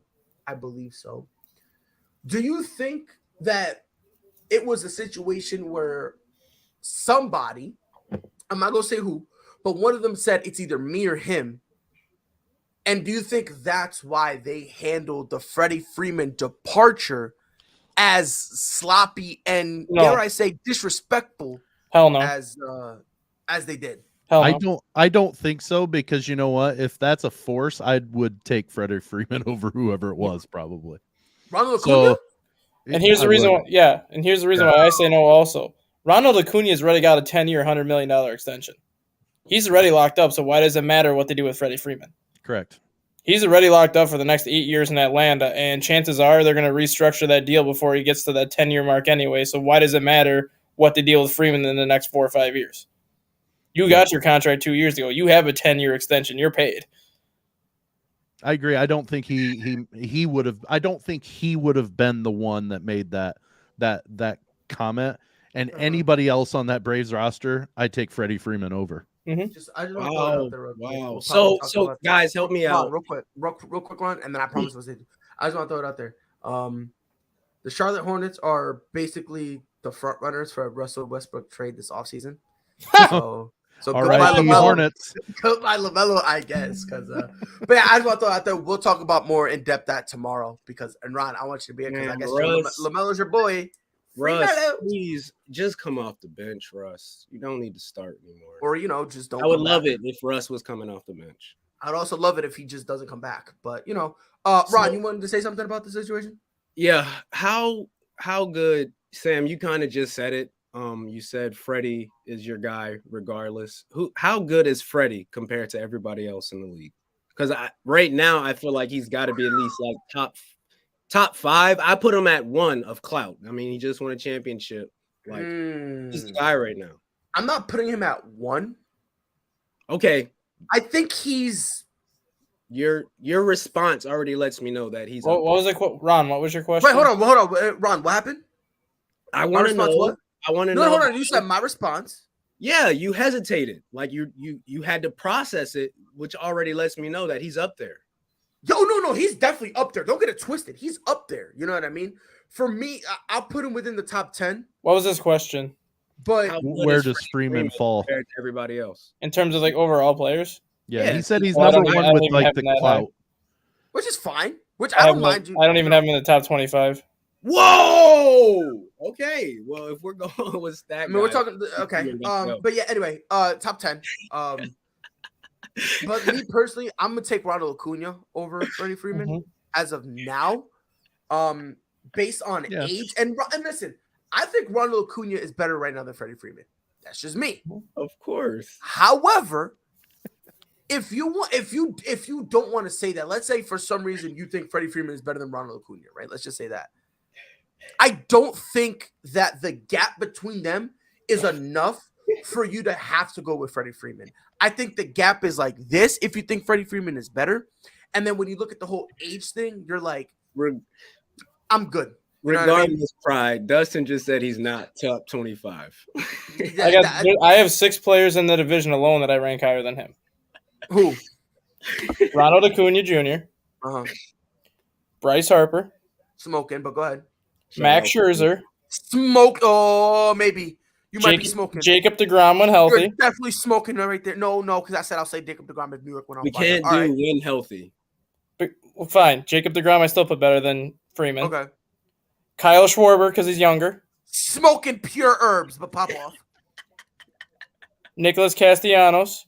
Okay, at this point, man, you're just trying to be No, different. because you have to look at the production that these guys have had the last 3 years. And Nicholas what about the production Freddie Freeman's done his whole career? We're talking about the age side of things too, Pride, not just what he's done his whole career. Freeman's going to be going on 33. We don't know how long he can keep this production How up. old is Max Scherzer again? 37, but he's gotten better every year. Scherzer's an anomaly. How old is So is Freddie? Jacob deGrom. How old is Freddie? 32 He's going on about to be 33. But that's what I'm Freddie's saying. 33. He'll be 33 soon. Didn't he just win an MVP? In 2020 during a shortened season. He's So, literally. so it doesn't matter? So that So- doesn't matter. We also got to say Juan Soto. I don't know Juan about that. Soto I put better than Freddie Freeman. He's in that I- division. I'm gonna get in hot water, but I think Juan Soto's overrated. And then we got Mookie. And then fine. We got Mookie Betts. Mookie. Okay. I put better than Freddie Freeman. Okay. Fernando Tatis. I don't know about that one, but I love Fernando, but I don't know about that one. Vladimir Guerrero Jr. I don't know about that one either. That already knocks him pretty much out of the top 10. Of all Sam, of do those, you got like agree or 8 wrong. disagree? You got like 8 wrong. I love Max Scherzer. I do. I put Freddie Freeman as number 1 in terms of first baseman. That's where That I guy, that needs I to would be- agree as him being the number 1 first baseman. I would probably have him in my top 15, but when you get to that point, it's all personal opinion once you get past 10, 12 in my thought, just for the fact that Because Mike Uh, Trout you got to put up there yet. yeah, I and you really can had the make nerve to say arguments Nick and you can pick and choose Castellanos. your Holy reasonings and guacamole. stuff. And so and here's the thing, I'm gonna go 33 do crack in my freaking kitchen. bro. 33 is older, but you're still in your prime in Right. the aspect of It's like you're what, 2 still more in your years left prime in your prime? years. You can make an argument like 2 more 5. years left in there. I would No, say I'm talking he's about got prime. I'd say 2, maybe. I was gonna say 1, 2. maybe 2, depending. I'd say When do 2 you for his fall, what prime. age do you fall off in baseball? It's About after 34. 35. I was gonna say 34, 35 is when 34, you see 35 a is pretty when good you decline. dip. But again, that's not to say that he's gonna be trash. No, You know what I mean? I think he'll still be. I think at the end of his career, he's gonna be a Nelson Cruz type of guy, where you're still gonna use his bat. You're gonna DH him, and he'll get you a whole bunch of home runs. All right, Sam, I want you to read this. Juan Uribe is better than Freddie Freeman. Okay, now That's shortstop. yeah, I was gonna say Freddie can't play shortstop for shit, but He might be No. a better base runner. yeah, I mean, what else? Oh, who's what a better else- base runner? Who's a better base runner? I'm talking like stolen base wise because Uribe can steal bases. Freeman's a smarter base runner, like going first to third in situations like that. But Uribe's like better when it comes to stealing bases. and wonder and what Freddie and people Freeman did. discount base running as an attribute. If you can go first to third on a base hit, that opens up so many more. Those Bias? are unseen. Bias or not, who are the 2 best base runners in baseball? And Right now, like, yeah, Mookie? Javier Baez because of what Javier Baez can do, I don't think Baez is up there, to be honest. and Chris Bryant. Chris Bryant is Chris Bryant is absolutely- amazing. Yeah, Chris Bryant is smarter than crap when he's on the bases. I'll give you Chris Bryant. I will not give you Javier Baez. I love Javier Baez. I have his jersey, but no. What was happening was last year, people saw what he did either last year or the year before. I don't think it was last year, but he did with the Pittsburgh Pirates. That was last year. And the Bozo didn't tag first, which That was funny. God bless your soul. Yeah. And he tried to tag him out, and then he That's ended up amazing. like and people saw that, it was like, oh, that's savvy. It's like, it's not savvy. You just can't be blind. Like, you see no one's covering, so you go. That's not really IQ. That's just kind of reaction. Well, shame on the first baseman from the Pirates, which consequently ended up going to Japan shortly after that game. But I understand the heat of the moment. You see the guy coming home, but you in your head need to know, all I need to do is touch first. That run doesn't count. Let him cross the damn bat plate and go hit first base. Underhand it, hell, roll it to the second baseman covering, and you're out of the inning. That run doesn't count. But yeah, but to that, Dustin, too, there were a few times that Javi took it with his base running, took the Cubs out of an inning. Oh, I too. know. And so I would say absolutely Chris Bryant, and I still would strongly consider Javi Baez. Just because of what he can do with his slides. Correct. Yep. The head first slide, lift the arm that's going to get tagged and hit the bag with the here's backhand. thing. Yeah, he's a nice, he's a crafty slider. But does that really mean that supersede all the stupid base running he does, where he gets caught in no man's land, gets caught in a pickle with no reason whatsoever? Yeah, Not even to try it does to a point, it's still- because even if you it's think dumb. he's out, he can make himself safe by moving until it. he's out. Until he's out. Yeah, until he's out. But I'm Until just he saying, even overslides if like second and looks dumb as shit. Just even if wait. he's out, there's still that chance that swim move is going to make him safe. That's why you kind of give him the leash to try it, just because he's done it so many times, whether it's stealing home, whether it's stealing third, where he's out by 10 feet, and all of a sudden he just drops his left shoulder, and the third baseman reaches for his left shoulder, and he sticks the right arm under the leg. And then for every time he does that, he overslides the bag. He overruns second. He gets caught in a stupid pickle that's completely that there's no excuse for. So for every time he does that, there's like 3 things he does wrong base running. So that's why for me, I can't call him one of the smartest base runners. I can't, because again, how many times have we seen him hit a single, try to stretch it to a double, and then get called out easily? How many times have we seen him ground out but end up safe and then run scoring? I mean, When he tries to stretch it into a double, though, do you blame him or do you blame the first base coach for sending him? Both, because I've seen Mike Trout get waved to second, and I've seen him stop. I've seen Chris Bryant waved, and I've seen him stop. I've seen guys who stop and go, look, I get it, and you got faith in me, and I appreciate it, but that's not me. That's not me, because the first base coach is looking at you and trying to wave you. You have the perfect sight of the ball. So if you see it, you're like, all right, nah, I'm chilling. Let me fall back. There is a picture of Javi Baez 15 feet from home plate. The catcher, I think it was the Nationals at the time, and this was a few years back. The catcher is literally 2 feet from catching the ball. And the caption is, on this play, Javi Baez was safe, and the catcher did not drop the ball. And I understand. Listen, and Sam, I'm not saying nothing about his sliding. He's a crafty. No, slider. that's base running. That's base running there too. But again, that in my opinion, that does not overcome him being a sloppy base runner. Again, for every nice play he has like that, there's 4 or 5 you can easily pull out where he tries to go to second and gets out. In the past 45 seconds, you went from 2 to 3 to 5. Fine, I'll go one more to 7. Let's go. Okay, let's go. 24. Sam. 24. 24. No, my point is there's absolutely an argument to say that he's one of the best base runners in baseball. Top 2? No. We're talking semantics, in my opinion, then on that, because we'll talk semantics. You have some people that would argue that he is one of the worst. And some would say, well, no, I'm not going one of the worst. I'm not going that far. I'm not going the worst. By the way, spell semantics, because I can't spell it. SAMANTICS. We got 2 wizards over here. I can't even spell semantics, bro. 3. If you ask me, I would have said E equals MC squared. So that's kind of how on like the wrong side of the spectrum I am. Hey, just a heads up, Tiger is at even par right now through 2. Bless his heart. God bless his heart. And he's wearing a bright pink shirt. Woo! I don't know, man. Tiger Woods in a pink shirt. You know, is that him just going, know. Yeah, go ahead, make fun of me. Go ahead. No, I'll show you what's up. If you saw his first drive, he's ready. His first drive went 354. Yeah. He's feeling good. You know, he doesn't look like he's limping yet either. No, but you did say, like, as men, we're feeling need to see good. how it progresses. We do need to see how he progresses. So I will say Tiger Woods in a pink shirt, I think, is like Kyrie Irving untucked. Last time he wore the pink shirt was when? Calling his shot. Like, this dude in a pink shirt. I would guess the last time he won, a couple years back when he won, he probably wore it. Last time he wore the pink shirt was Sunday at the Masters when he won it. And here real quick, I saw a stat on that. And this to me says he knows he's ready, because there have been years that he pulled out of the Masters for injuries.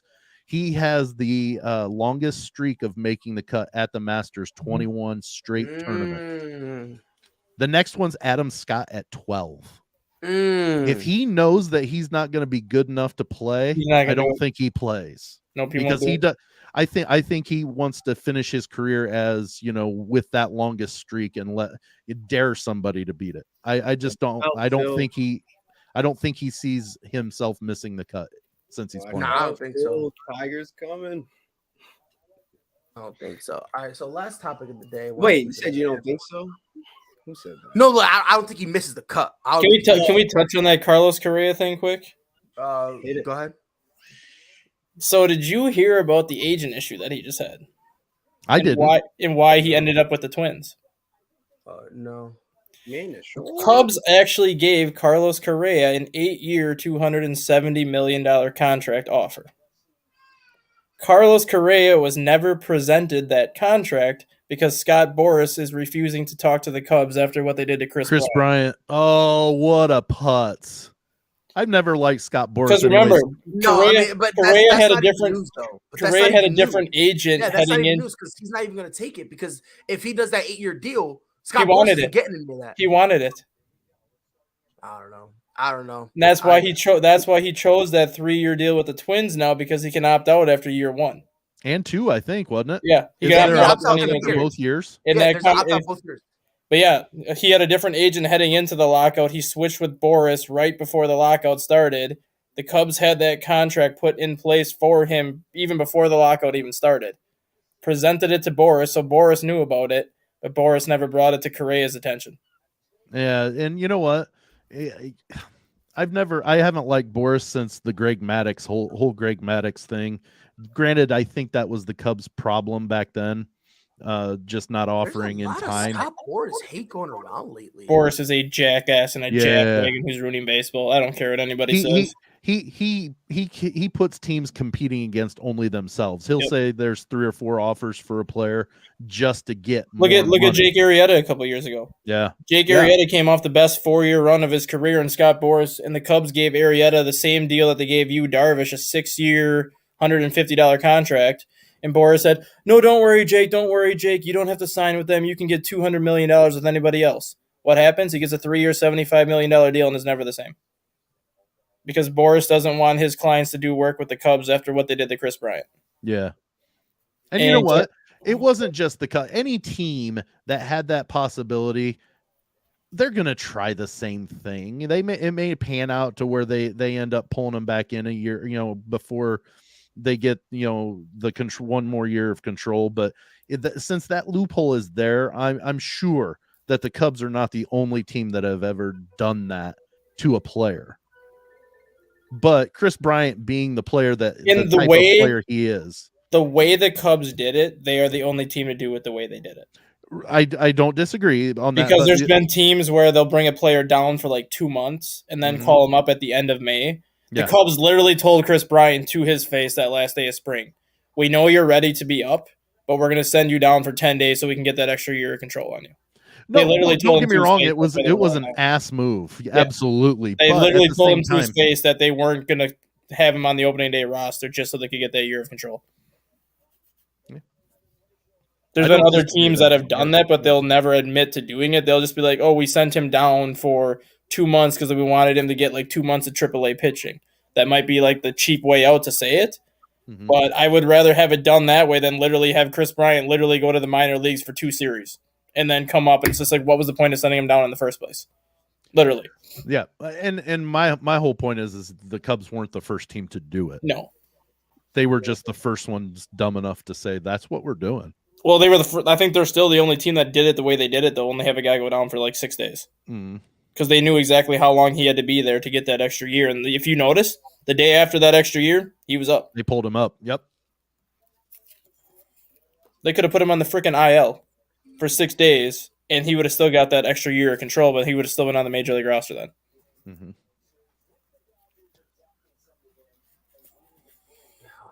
Acuna's still walking. Who wins the World Series this year? Blue Jays. Nice If you take. listen to Dave Roberts, it's going to be the Dodgers. Yeah, Dave Roberts, yeah, whatever. Same shit as motherfuckers. I'm going the Blue Jays. That team is legitimately scary. I 5 don't- now, I bro. don't- 5. 5 days. Have I a don't show. know how the Dodgers don't win, man. Dudes are Easy. stacked. Easy. We said that Same same reason they 2 don't years win ago. every single year. They choke in the playoffs. We said that They 2 can't years get ago. out of their own way. Right. So it's like, but Oh now my they won. God. They won. Hats off to them. Maybe now they saw it. They saw the recipe. Maybe they can repeat it. They won in a bubble. But They won in a bubble setting. They have I'm- yet I'm to not- win I'm like not- with a I'm regular not play. doing that. No, I'm not going taking that away back. from them. I'm just saying they have yet to win in the actual playoff setting with Dave Roberts as their manager. We'll see. We'll see. I don't know whether or not they win. I don't think they do. They seem like they think they got the formula. I'm just going with the Blue Jays because they finished 49-22 last year, and then they added all the stuff they added this offseason. Randall has the When's Mariners the winning it last all. time Toronto won the World Series? 1992 when they beat the Phillies on Joe Carter's homer. Not going to Off be Mitch able Williams. to do it. Wild thing. Mitch Williams. When was the last time Toronto had a team this good and this young? Never. Last year they were damn good, but this They year won 94 games last year and missed the playoffs. which is incredible to think. And they went 49-22 after the All-Star break and literally made an 11-game deficit, 1 game by the end of the season. That was a team that everyone said last year that they did not want to see in the playoffs, and they're pretty much saying the same thing right now. They don't want to see them at all. So last question before we call it a day. No, I Since got we're in something too. You said what, Ron? I said I got something too. But, Go ahead. After no, Go. Ron, go ahead, Ronald. It's a continuation of yesterday. So Of what? Go ahead. No, I'm go ready. ahead, Ronald. we're gonna have to fight. Let's go, Ronald. So I told you guys I was gonna have to sleep on what we were Oh, talking about. Tyreek Hill? The whole Tyreek Hill thing? Okay, go ahead. And I went and referenced a lot of close people to me. And at the end of it all, I have put together that you guys are out of your damn mind. Okay, that's fine. I mean, you could be wrong. It's fine. It's fine. I asked a couple Chiefs fans. they're- I'm here. I'm Yeah, I'm you here lost for all this. credibility. I'm here for No, this. you lost all credibility. Oh, I'm you here asked for a this. Chiefs fan. What the? That's the equivalent of asking a Tom Brady, a Patriots fan. What do you think about Mac Jones? We're biased as shit towards him. Ron, I ain't It got wasn't nothing but just the love for you. Chiefs fan though. Everybody was on the same page except you guys. So I What got has Tyreek done to prove that he's a top 10 put receiver? wrong. No, I okay, no, said, I'm- how many wide receivers do we have to go through before you get to Tyreek Hill? And at the I end just of the did day, it. my I did it response easily. was, Dustin, you're gonna love this. one at most. I talked to like 12 dudes. All right, here you go. Here you go. Was Here this you go, during Ron. happy hour, Ron? Here you go. Here you go, Ron. These are the wide receivers the last 2 years that have led the NFL in receiving yards. Justin Jefferson, number 1. Over the last 2 years, he leads the NFL in receiving yards. Do you put him in the top 5? You already know. I got Tyreek Hill to number 7. Justin Jefferson, I put above Tyreek. Devontae Adams is number 2 in the NFL in receiving yards the last 2 years. Above Cooper Tyreek. Kupp is number 2 in the NFL primarily because of the year that, or number 3 in the NFL primarily because of the year he had this year. Now, most of the guys told me that Cooper Kupp is overrated, which hurts. Stephon Diggs Okay, is number. so that right there lets you know that who you're talking to are dumb. That lets you know No, who the people it you're was talking to are stupid. consensus. I don't care how dumb it is, but if it's consensus, Tyreek Stephon Hill. Diggs is number. Hold on. Stephon Diggs There is was number a 4. consensus here that Tyreek Hill wasn't a top 5. You then went and got No, another opinion. Sam wasn't here yesterday. Sam, is Tyreek Hill top 5? Yes or no? No. All right, You- consensus. Ron, do you know who's Yeah. ahead of? Do you know who's ahead of Tyreek Hill? Who's sitting at number 5 in receiving yards the last 2 years? Travis Kelce. Travis putting- Kelce has more yards receiving than Tyreek Hill the last 2 years. I'm putting Tyreek Hill above every receiver in the NFL except for Devontae, Hop, and Cup. Number 4. I had to move him ahead of Jamar and Jefferson and Diggs. And What is he going on? he's going to have the opportunity to prove us right or wrong. I got the Dolphins at 11 wins. He put Tyreek Hill number 4 as wide receiver. Had a Right. Jefferson, Fucking Chase, out and of your Briggs. mind, dude. Why'd you call Tyreek a one-trick pony? I didn't But call him if- a one-trick pony. Yeah, you did. That was someone else. I said you That can was make me. that argument in the system. That I was said me. in that system you can make that argument. I didn't come out and say I'm a one-trick pony. That He's a one-trick pony. He was a one-trick pony in Oh, Kansas City great. system. I was thinking about that all day, Dustin. That Relax, one trick I ain't say is all a that great now. game trick. He's listen. Tyreek He's Hill fast. top 5. Okay, that's fine. That's fine. That's fine. That's fine. You better say it's fine. I'm happy. You No, understand because and you're agree. wrong. And I learned one thing. My mom used to always tell me, do not argue with stupidity because it will drive you to insanity. And I'm good. I'm chilling. I am not No, falling for this trap. No, Quote get out of here. is, don't argue with a fool because someone looking at a distance can only see two fools. I guess how you acting a fool right now is big enough for both of us. So yeah, you right. They looking at two fools with the same face because you ain't pinning that on me, baby. Get out of here. Absolutely not. Ain't no way, no how you're gonna sit there and tell me for some I'm unknown just reason. here to let he's the top whole, five. You can't. the whole ASAP audience know. And that's fine. You can let them know that you're Disrespect wrong. That's Tyreek okay. Hill It doesn't is matter. not acceptable. Top 4. He's not. He's not. Because you know what it is? It's name value. It's name value. You That's all can't- it you is. can't- But you can't defend your point right now. You can only I defend just your did. point I literally after gave the you the Dolphins receivers. I'll season. take better than him. I You can literally only gave you defend the your receivers. point I'll take after better the than him. Dolphin seasons. Stat guy, what's Tyreek Hill's numbers the past couple of seasons?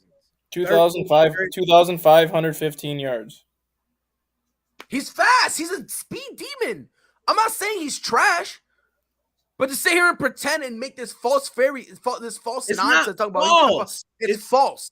It's false. stats. It's false. It's false. fantasy. People like you don't Mahomes know how and to watch the Tyreek game of football, Hill. so y'all go to ESPN. And ESPN told you last year that he was 4th. Let me guess. Last year, who was your top 5 receiver? Julio Jones? Come on, do better.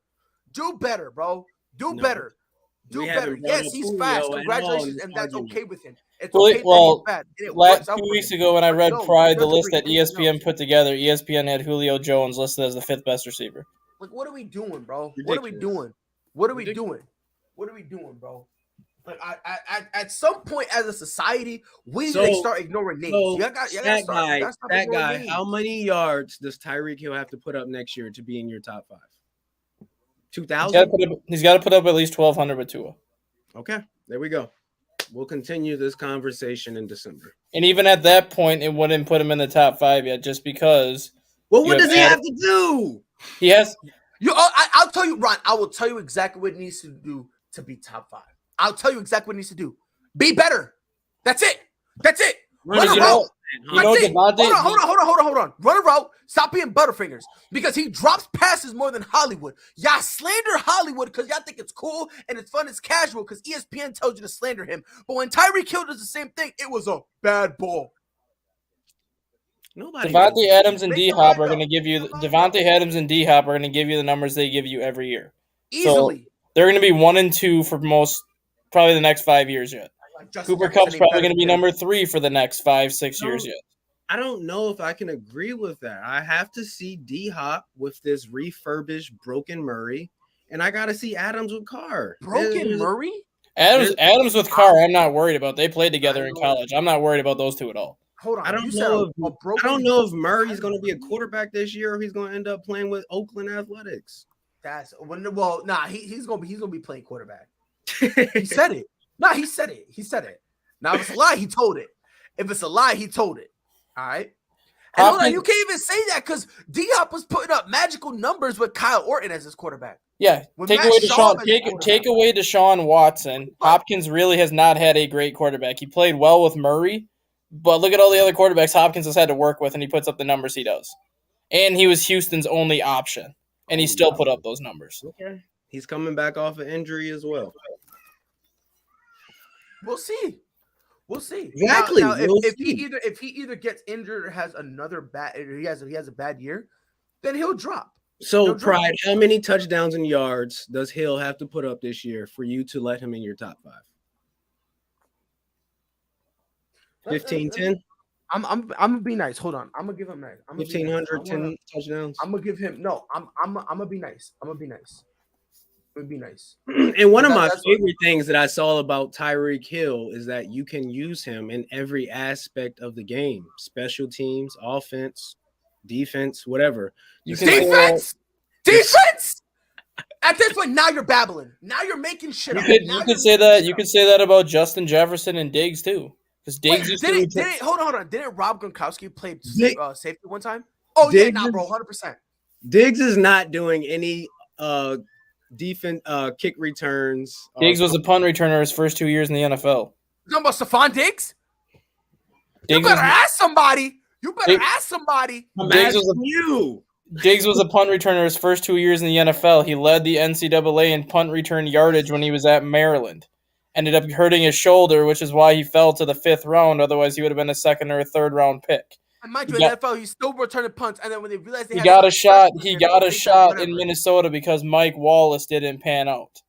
Otherwise, he would not have gotten the shot he got in Minnesota. And after he got that shot, broke out with Case Keenum, and the rest was history. You guys disrespect for Tyreek Hill is How is it unacceptable. disrespect? No, And I no, just it's want you to you go can to call it sleep tonight unacceptable, thinking but I about it. don't care. What does he bring to the table? Yeah, he's fast. You ask him to run a route, the dude looks like an epileptic. He can't do absolutely nothing. He's got butterfingers. The other people in the league who drop passes, you guys slander their name until Everybody until drops retire. passes, Pride. But None of us see, are this perfect. and this is why the Tyreek fanboys will never get respect. I'm not a because with Tyreek Tyreek Hill, fanboy. everybody drops passes. I When could- it's Hollywood, give- he I needs to could get give a cut. damn If about it's Stephon Tyreek. Diggs, it's a problem. If D-Hop drops one pass a year, he needs to get let go. Devontae Adams, if he drops 2 passes in a season, oh my God, this guy's a cancer. He's horrible. We need to get him out of here. But Tyreek Hill dropping passes, it's wild to me, bro. You guys put him on a awkward pedestal that I've never understood. You So every time guys, we're talking about hold Ron, on. I'm not talking to you. No. I'm not talking to you, Ron. Okay, I'm not okay. talking to you, Ron. I'm not talking to you. Every talking time to when it comes to these Tyreek Hill fanboys, they always change the narrative. Every All right. time we ask, Can I who give was can the I better give wide receiver, can I we give asked about Ron how some their body stats was, quick that he might how not their want to hear? stats were. Then we looked at how they run routes, how their hands were, how their IQ was. It was always that. For Tyreek Hill, it's never that. It's always, but he's fast. You can't do that. He's fast. And never in my life have I ever seen a narrative in the game of football for wide receivers. I've never seen a narrative get changed so quickly for one guy. I've never in my life seen that. Sam, So- you've been around longer. If you've seen it, you let me know. But So, I've never Ron- in my life have ever seen a conversation for a wide receiver when we always look at their body, we always look at their hands, we always look at how they run routes, we always do all this stuff. Yet for some reason, for Tyreek Hill, we're not allowed to do that. I don't know what drugs you're on, Ronald, but I need some. You just Because said if that's Ron. the level of Talking to me. delusion So, you're Ron. on, brother. So That's Ron, what I need in my life. Yes, Dustin. Ron, This is ridiculous. Devontae brother. Adams led the NFL last season with an 87.4% catch percentage. Justin Jefferson was number 2 at 86.2. DeAndre Hopkins was number 3 at 85.4. Damn, where's Cup? Cup is at 82.6. Because he had like 4 drops the first couple of games, which hurt his percentage. Is he 4th? Yeah. Okay. Tyreek Hill's catch percentage last season was 69.8%. Ooh, Butterfingers. The year before that, 64.4%. That's unacceptable, Tyreek. The year before that, 65.2. The year before that, 63.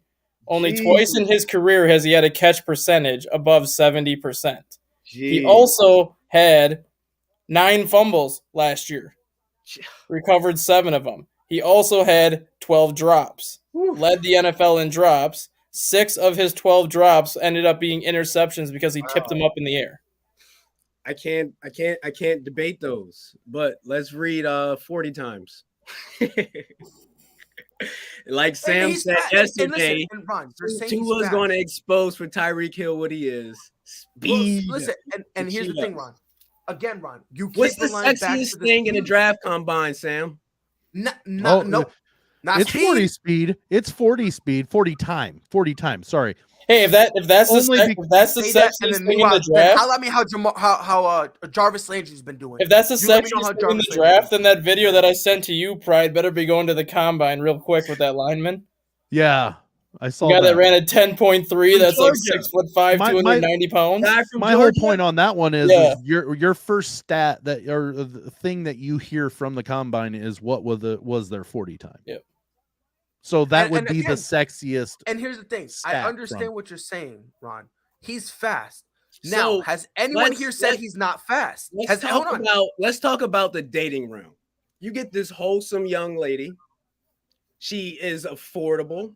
She brings home a great percentage of money to the house. She takes care of the kids. She gives you no stress. She has great sex, whatever, but she's not sexy. Compare her to Compared to the sexy chick who cheats on you, who has a horrible personality, her cooter stinks and it's mad loose, spends everyone else's money and brings nothing to the That's not table. Sexy chick. The sexy chick takes well care of her cooter. It's great. Apparently not. Apparently not, bro. What the hell happened here? Apparently not. I don't know where the hell we Nine ended out up. of What the heck ten- happened? Nine No, out of imagine 10 this, Sam. dudes Sam, are can I ask you a going question, with the sexy Sam, chick. Sam, imagine if your sexy chick brush your teeth 69.8% of the time. Get the fuck out of here with this foolishness. 70%. Get out of here with that foolishness. 70%. That is 7 out of 10 days. 7 out of 10 days you brush your teeth. That's okay. I mean, Travis Kelce was at 79%, so Fuck Travis Kelce. Yeah, Travis Kelce. I accept him at 79%. He got some guys, trying to kill him as he's catching the ball. On God, bro. Like, at, I at 60, at almost 60 feel bad at for him, 64%, Tyreek Hill has only had 2 years over 70%. They were at 71 and 72. Most of his drops is with him in front of guys. Butterfingers. I can't say nothing against that. That's unacceptable. And that is, but again, But is it because he's going so fast? No, because it's perfectly in the pocket. Or it could be because his hands just suck that bad. That's all I'm saying. That's all I'm saying. That's all I'm saying. Which to me is one of probably The- the most important things a receiver should have is good On hands. God, 100%. Because if you're slow, No, because the yeah, top I think 3 wide receiver of all time, T.O. didn't have good hands. I wouldn't go that far. What was T.O.'s drop percentage? I'll Hold look up. it up. I'll look it And up. if Hold I'm on. not mistaken, he would. For It's me, in the 70s, I'd bet. Well, no, he went ahead of 70%. Are you talking his catch percentage? yeah. His drops. Terrell Owens' catch percentage was 67%. Damn, Butterfingers, that's tough. 51 T.O. was always dropping. 49% Well, I in didn't Dallas. think, I didn't think it would be that bad. Cause I don't know, maybe it's just like I think it's just like the memories I retain. It just really was him dropping it in important times. It was 49% in Dallas. I steal that line all the time, bro. I steal that line all the time. Every time I talk about Matt Jones, it's my quarterback. T.O. is my counter to Tyreek's drops. Randy Moss had an 84.2% catch percentage for his career. And what was Rice? Rice is 86.7. Oh, I'm surprised it's not 90 because that motherfucker you stick him, But you got to remember, his last couple of years in Oakland really hurt that. which is fine. To each their own. But my Yeah, thing is, Moss by had the- like okay, fine, 84. Ryan. If you want to brush away the catch percentage, routes. What route does he run? Go. Yeah, I can't. A goal. So I'm just saying. I'm just saying. If you accumulate all of that, and I don't want anyone However- telling me. Hold on, real quick. I don't want nobody telling me that's not fair, because we've done that literally with every single wide receiver. Why do you think Deshaun Jackson was never looked at as the best? Because he was a speed demon. He would run fast, and yeah, it's great. But that's why no one ever called him the best. That's why when you have the conversation about Tyreek Hill, this is where you truly see people's intelligence. Because if you say he's the best, then where was his energy for Deshaun Jackson? Nowhere in sight. Nowhere in sight. It's different players, man. That's why Randy Moss was the He best did the same receiver thing. for 12 years. It's like, despite Tyreek's route running efficiency, not being able to do a good post screen, whatever, who would you pick in the NFL to run a bubble screen over Tyreek? Debo? No. See, you don't know what you're talking about. Did Ron. you see don't what know you're Debo talking did about. this You year don't in know the what you're talking about. backfield? You don't know what I'll take him. I'll take Cooper Kupp. I'll take Debo. I'll take Cooper Kupp. Devontae Adams, you can make an argument. I think you can make Jalen Waddle. Like, for a bubble screen? I was with you, stat guy, when you said Debo, but If pride you- kept it going. If I'm don't care. designing a bubble screen, Debo was going to be the face child of the bubble screen. 100. Outside of 100%. Debo, stat guy, do you have anybody else? Cooper Cup. I wasn't talking to Pride. I don't care. I don't care. Cooper Cup. Justin Jefferson. No. Cooper I'm gonna Kupp start is not calling the Pride best Pride A. receiver of Smith. all time. I figured the I- way that I- Pride likes I to worship argue, he Cooper just Kupp every overtalks night. people. Justin No, Jefferson. I don't Justin know. Jefferson, I can make an argument for because he did it a lot last year. Are you sure? Are He, you no, he sure? did. He did a lot of wide receiver did it. screens Yeah, last he year just because did of Adam Thielen. If you said that, LeBron, if you asked that 2 years ago, I'm not putting Justin Jefferson in that conversation because he didn't do it. This year, They used him a lot in that he did, and he did it effectively. He did it Because of- effectively. because of Adam Thielen running go routes and then KJ Osborne going over the middle. It allowed Jefferson to do wide receiver screens. Right. So, Rob, I've come to a consensus. Tyreek Hill is the 4th best wide receiver in NFL. You got to stop drinking whatever they're giving you out there in Chicago, man. Aren't you the same dude who's just drinking First Jack of all, on the show? I'm gonna tell you this. Yeah, all right. Yeah, I'ma all tell right. you You're this. credibility shot, I'm brother. gonna tell you this. Don't listen to Shannon Sharp. I'm the original Henny drinker. Okay, and let me tell you something. Yeah, Yakking Miles. Hey, yeah, you gotta have that. You gotta have that yak, boy. You know what I'm saying? I put AJ Brown over him in that wide receiver But I'm screen. sorry. Stop, I'm- Dustin. I'm No. sorry, No. Ron. No, We look no. at the- If you're drafting your teams and Hollywood and Tyreek is available, you're He not said taking AJ. him. He I said AJ. Brown. He I said said AJ from Brown. Tennessee. I would You're put not better in a taking wide receiver AJ. screen. Well, Pride, you feel the same way about Hollywood. And Dustin, you're not taking AJ Brown over Tyreek. Hold on. For wide receiver screens, I am. AJ Brown, he's talking about, not Hollywood. You keep saying Hollywood. He said it's AJ I'm talking Brown. about AJ Brown and Hollywood. Hollywood, I would not take over Tyreek Hill in a wide receiver screen, but And AJ a Brown, wide I receiver would. screen. Okay, So you're talking about Ron, specifically just a wide receiver screen. So I would Ron, take let AJ me- Brown. Ron, let me ask you this. Ron. Okay, so you said you're saying Tyreek Hill is the 4th best receiver. So I'm assuming Devontae Adams, DeAndre Hopkins, and Cooper Kupp you have over him. Facts. And I will Okay. put Jamar Chase and Jefferson over him as well, but they still have to prove a lot. Yeah, but so in that case, then in your argument, then he's 6. No, I had him 7th. I got Diggs above him as well, but I Okay. had to readjust it and I moved him up above those 3. Okay, and you don't think like Metcalf is better than him? Metcalf, we can look up his catch percentage. It's very low. His is lower than Tyreek's. Yeah. So are we just going by catch percentage? Or are we going I'm by going by overall? No, we got the whole See- picture. We See, have here's the to. thing. Here's it, Rob. I was going by the whole picture. What Ron is doing, he's trying to cherry pick it so that way he could be like, "Oh yeah, the K percentage was No, I'm And not. you don't think AJ Brown is better than him? With We the talk about from quarterback he- Tennessee. With the quarterback he has, hell no. I know AJ Brown You think is, and Tyreek he's Hill is great. gonna put up the And we same numbers with expected- Tua? We expected AJ Brown and Julio to jump off the papers, and it didn't happen. And last it wasn't because of AJ Brown they did it. Hold on, Because of Tannehill. Pride. I'm getting It somewhere. was because of Julio. Because Julio's Hold on. So with this same argument, do you think Tyreek Hill is going to put up the same numbers with Tua? Yes, I have the Dolphins. I have the Dolphins at 12 wins, competing with the Buffalo Bills for the division titles. We will find out how wrong I am in December. Yo, Rod's smoking on that crack pack right now, brother. What the hell? This know it. motherfucking tripping. So Sam, tell me Yes. why the Dolphins don't get to 11 wins. Well, they traded Parker away. I mean, hated that's- that. Why not keep a triple threat? And then they Yeah. gave it a damn pride. Well, and arguably the Ron, best. okay, Sam, Ron's not receiver. even mad that they traded him. He's just mad he came to New England. That's really all he's really Yeah, mad about. It's they just 'cause he should've went to the came to the Patriots. Rams. They trade away arguably the best receiver on their roster at the time that they traded him. Yes, that includes Mr. Tyreek. Hill. Thank you. And so I don't see it as a trade that helped them. What was their win total last year? 9. 9. I think they're lucky to get to that. 2 more wins. Well, I will say this. I will And say then this. Ron, was Tyreek Hill even the best receiver on the Chiefs, bro? No, brother. no, Nah, brother. but he was the best. Ah, creator. He opened the field. He Oh, enabled that guy. the- Hold on. We got That's breaking not to news. say that he No, no, wasn't no. good, a No, good no, no, no, receiver no, no. on that one. No, that's that guy. Hold on, we got breaking news from the NFL. Stat guy, go on ahead and do your thing. Steve Wilkes and Ray Horton have officially joined Brian Flores' Yeah. lawsuit against the NFL. Oh, Who the hell is Steve? Oh, no. Damien said that earlier. Yeah, Damien said that earlier.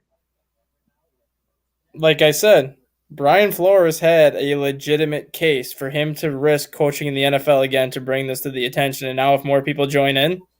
Yeah, everyone said that, though. No, I said Brian Flores is going to win this case. Yeah, everyone's been saying that. The only people who don't say that are just, I don't want to say it, but, Racist mofos. Say it, Pride. Racist mofos. All this happened because damn Bill Belichick is old as hell and couldn't text the right person. Imagine. hey, hold on. Yo, Ronnie's He's right, not though. wrong, though. Ronnie's He's not right. wrong.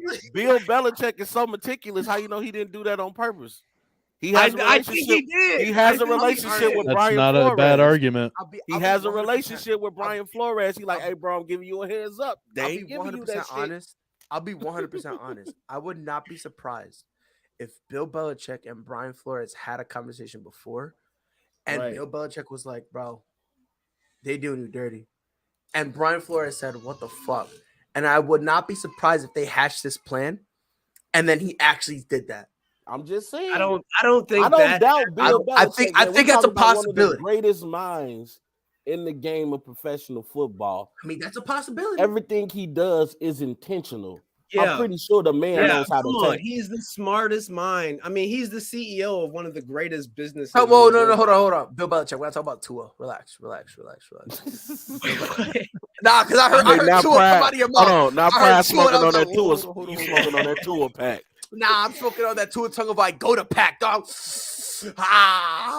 MVP in the Super Bowl. You heard it here I'm first. being honest though, like Bill Belichick, everybody knows the relationship he has with people who has worked for him or worked with him. He's smart. And I think he has some love and respect, definitely respect for Brian Flores to give him a heads up to say, Right. hey, they're He not never not wanted- finna rock with you, my boy. You got to remember something though. Bill does gotta not remember. see color. He sees statistics.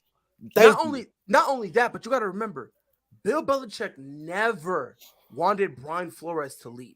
Nope. He never wanted him to leave. When he realized I have no choice, but like when Brian Flores basically had the conversation, said, "Bro, I'm going no matter what." Bill Belichick was like, "There's nothing I can do," and people don't remember. Except this. wish you well. Bill Belichick was willing to step down as the head coach to give it to Brian Flores. People don't remember that.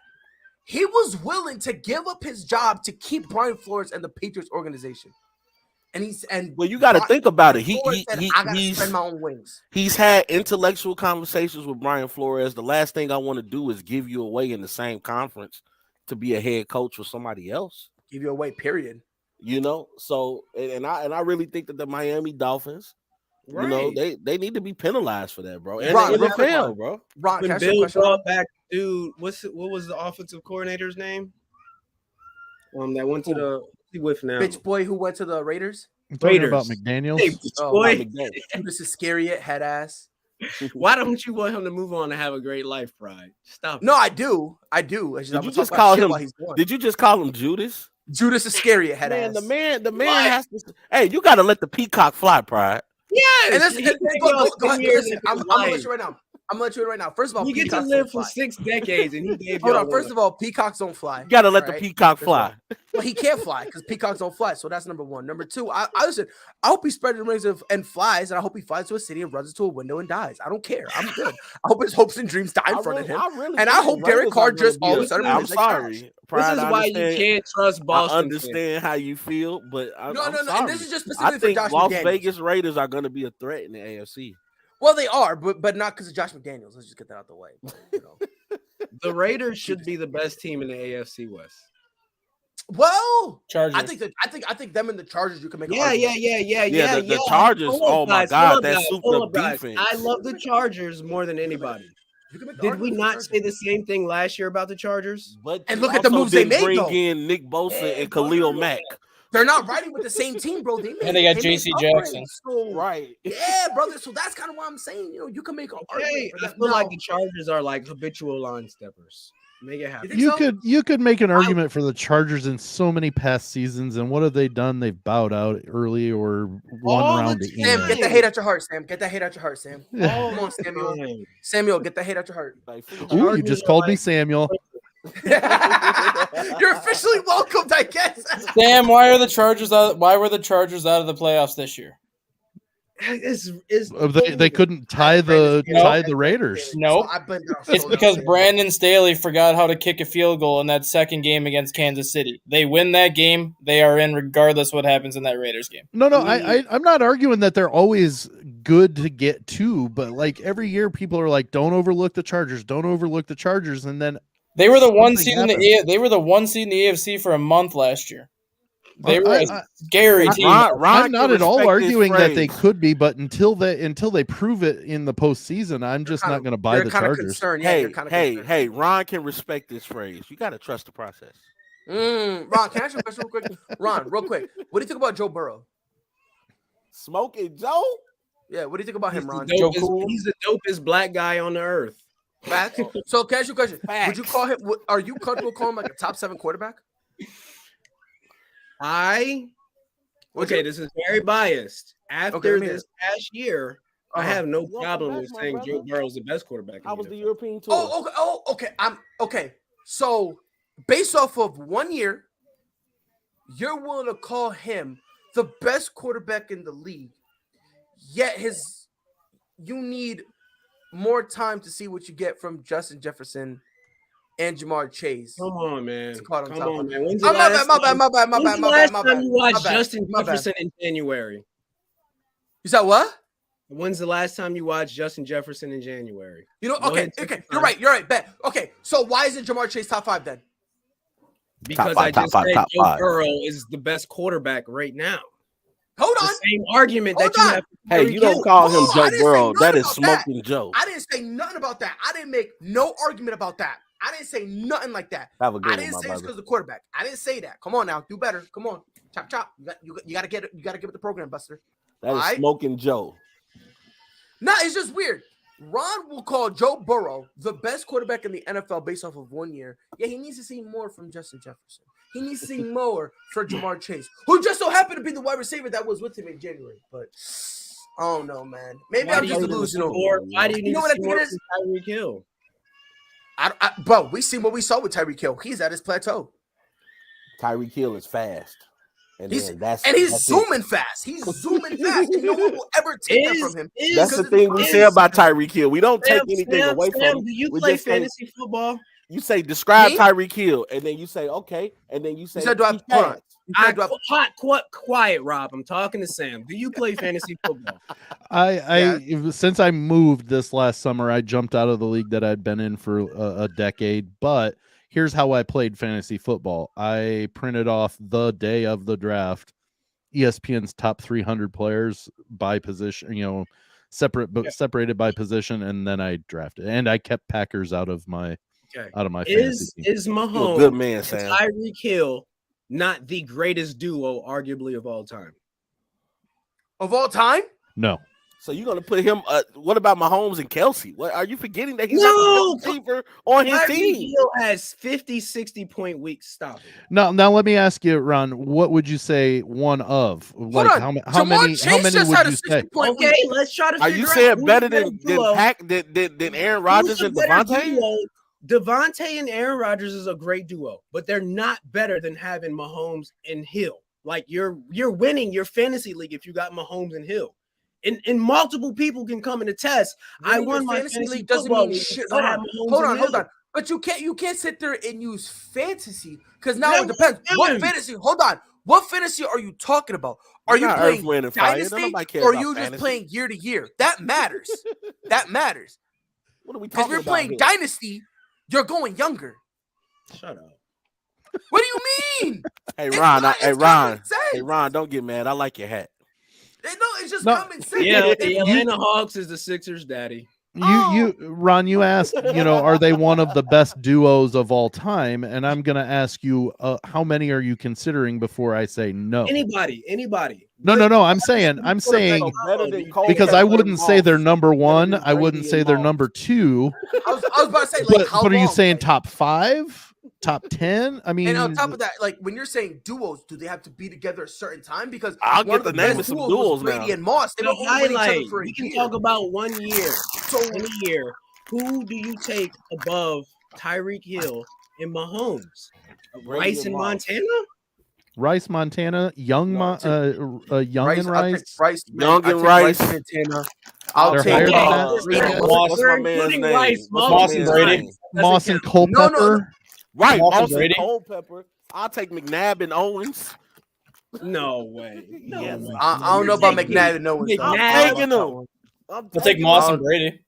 I don't know. I was about to say Moss Moss and and Brady. Brady. I'll You acknowledge can that make an one, argument with Shaq, Moss and Edelman. No, you Troy not- Aikman Brady and Edelman. Brady Make an argument over with Mahomes. Brady Troy and Aikman Gronk. and what's my man's name that be on ESPN with the glasses, always sweating? That's like half of them, bro. You got The you receiver.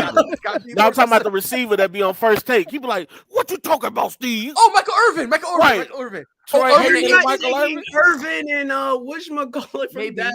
No way. Okay, Irvin and Aikman. I How about give you- Manning and Harrison? Oh, that's a Ooh. slept-on one. That was a great one. That's a slept-on one right That's there. a great one. See that's a slept-on one right there. So, Listen, this ain't gonna Ron, be a I wouldn't popular argue one. that they were a great combination. I just wouldn't put them in top 10 all time. Either. That's what I'm saying. And What listen, about Hey, here's Kurt another Warner one. and Isaac? You gotta Kurt remember Warner, Drew Hall? Brees and Marcus Callaway. And here's another one. Yeah. And here's another one. Here's another one. I might get some shit for this. Let's be honest. Get the hate out your heart. Big Ben and AB. No. Favre and no. Freeman, Favre and Brooks, Favre and Jennings, Favre and Nelson. Aaron Rodgers and Jennings. I like that one. Rodgers and Nelson. Woo, Jordy Nelson. Yeah, God Jordy damn. Nelson was a dog. You man. guys. And I'm a Jordy Bears Nelson fan. was a For me to dog. say that, that means it has to be I something. know that. Right? I know. You hate the Packers. Sam, I'm with you on that one, bro. Yeah. Like, Facts. it's hard to Yeah, give Green y'all Bay hate any him, yo. credit. Because Yo, there were take many that. Sundays that went fucking Packers, but because Hold of on. that Wait a minute. combo. Hold on now. If I'm out of pocket, let me know. Stafford and Cooper Cup? Question mark. Yeah, Stafford Have to and see, Cooper Cup. have to They see did- it one they more did year. Have to win see a it one more ring. year first. they did win a Well, ring. You can't say that because we They let won a Moss ring. and Brady in, and they've only been with each other for a year. They won a So ring. I don't know. I mean, listen. I mean, there's arguments for and arguments against that one. Now, that see, one, we're- that's a fringe one. On. Now, All see, we're What kind about of talking. Eli and Plexico. right, you smoking herbs? Get out of here. One Hey, I thing- just had to mess with y'all. with that one. One thing I would say, if you say best duo all time, you have to have a few years under it. But if you say best season all time, No, I'm just Hmm. saying these are the duos I would take over Patrick You Mahomes. can and honestly say Tyreek Hill. Brady and Edelman. how about this I one? see. No, I said Brady and Edelman. I got in trouble. Oh, Stafford and Megatron. I like that one. I like that one. I like them. And again, I'm not even saying all the time. I'm just talking about who I would take over Patrick Mahomes and Tyreek. You know what So, I mean? So Ron, guys Ron, know now that that- we've crapped all over your statement, I mean, that's not to say that those two aren't they're a trash. great duo. yeah. I just personally Ron don't is think that fighting they're one so of the best all hard time. to make Tyreek Hill a top 5 guy. He desperately. And even it's he like- debunked his own argument. He was like, Like "Nah, I'm he's like saying. number 8." Yo, Ron, you good, No. brother? No, I'm right now trying to look up, Uh-huh. best quarterback wide receiver combos in fantasy of all time.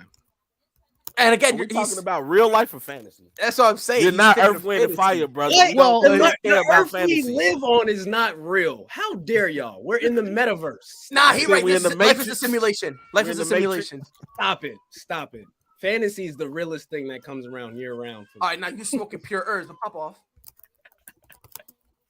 Yo, you guys are crazy. If you're I'm not waiting on taking- Pride. I'm waiting I on can Pride only to give think the. of 2 combos: This has been ASAP in Balls. the morning. Moss and Brady, Uh-huh. Moss and Brady, Montana and Rice, and then there's Mahomes and Hill. You talking about all time? I may throw Manning and Harrison in there. Wait, Ron, the you gotta instant you stop, say bro. that, You the gotta little stop, bro. credibility you had just goes clean out the window. They're Okay. not better than Aaron Rodgers and I Devontae, found bro. the They're not better. perfect They're article not to- better. I found the perfect article to defend my point by Chris Towers of CBS, May 11th, 2020.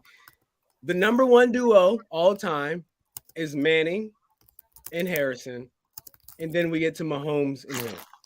Then Okay, that's That's Brady. when fine. they And thought I'm they looking were at going to another do one. something. You're in Hold on, 2020. time out. I'm looking at What? another one from Bleacher Report, and I'm still scrolling looking for them. And it's top 50 all time. I'm still What year looking was for it 'em. published? I'm still looking for them. What year was still it looking. published? Yo, they got Peyton Manning and Reggie Wayne over them. I forgot. I about that guarantee you connection. it's prior to 2019. This one. I put money on it because I was running into the same issue. Hold on, I'm about to. Hold on. If I scroll up, it'll tell me when. Stat guy, this is when you're supposed to come in. Nah, it doesn't tell me. It doesn't. Sorry, tell me. I'm typing an article for the website right now at the same time. Nah, it doesn't tell me. Hold on, let me find one. What was the You gotta question? find one that tells me an actual date, so that way I'm able to. What was the question? All time, who's the best wide receiver quarterback duo in fantasy? In fantasy? Yeah. Are you talking for a season or overall? And by the way, real quick, that's not even fair because fantasy is still kind of new. So now you're kind of eliminating a lot of the other teams. Whoa. We've been doing fantasy since the 90s. You're youngin', bro. No way. Ask Sam. Been around a minute. They called it what? Rotisserie the first time. Or when it Yeah, started. man. I wish I was alive during those days. It got big in like 2009, 10, but Are you talking about like for a one season thing, or are you talking like all time? it doesn't really matter because Hill and Mahomes is going to be there regardless. For the And this is just all I got. This is all I got, regular dog. season? All right, so this one's 2020. Okay. Does that count? Yep. Where are Okay. they at? They'll be on that All right. list. 10, Dante Culpepper and Randy Moss. 9, That's- Tony Romo and T.O., which I don't. Sheesh. Okay. Phillip Rivers and Keenan Allen, which I thought was kind of underrated, in all Keenan. honesty. Kurt Warner and Larry Fitzgerald. Ugh. Number 6, Matthew Stafford and Calvin Johnson. Number 5, Matt Ryan and Julio Jones. Yep. Wow. Number 4, Aaron Rodgers and Jordy Nelson. Yep. Number 3, Drew Brees and Michael Thomas. By the way, I haven't seen this, so I don't know who's 2 or 1. 2, Rob Gronkowski and Tom Brady. And guess who number 1 is? Spoiler let alert, us guess. Ron, you're wrong. Peyton Manning and Marvin Harris. Yeah, I told you, Manning and Harris. If you're so No. Hold on. Don't switch it. That you was said- 2020. You said 2020 was. I did. all time, the best single season wide receiver and quarterback duo was Brady and Moss Okay. because of the 25 touchdowns. Should be. And then all time, the best wide receiver quarterback duo in fantasy football is it's a tie basically for the same amount of points, but Peyton Manning and Marvin Harrison did it for a longer period of time. Kurt Warner and Torrey Holt is the other one. Shout out to the Rams. Just a quick heads up, Tiger just took his tee shot within 2 feet of the pin. He's winning. Oh, let him go. I'm convinced he just gets bored. I saw he went out and did the pre-run with his son. He said our main goal was no bogeys, and we made sure that goal didn't happen.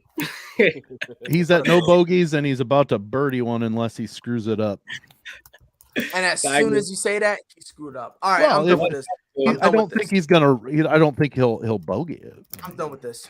I'm done. I just can't with you, Rob, anymore, bro. My head hurts. I gotta go do some drugs. Hey, because Pride. you're staying. Take it What's away. up?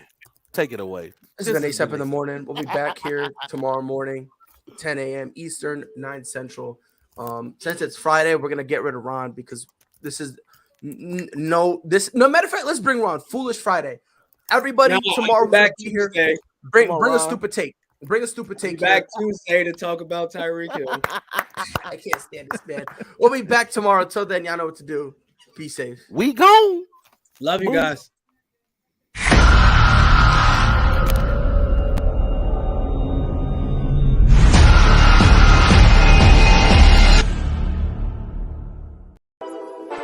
Whole sports all plays. Whole sports all plays.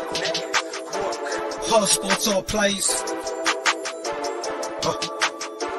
365, we making up plays. You talking the game, get you to the days. We're high in the court, the dime in the lane. Variety topics, living the same. All presentation, sports information. In the airways, taking the nation. Sport all plays, like working your faces. Grace at the field, so tie the laces.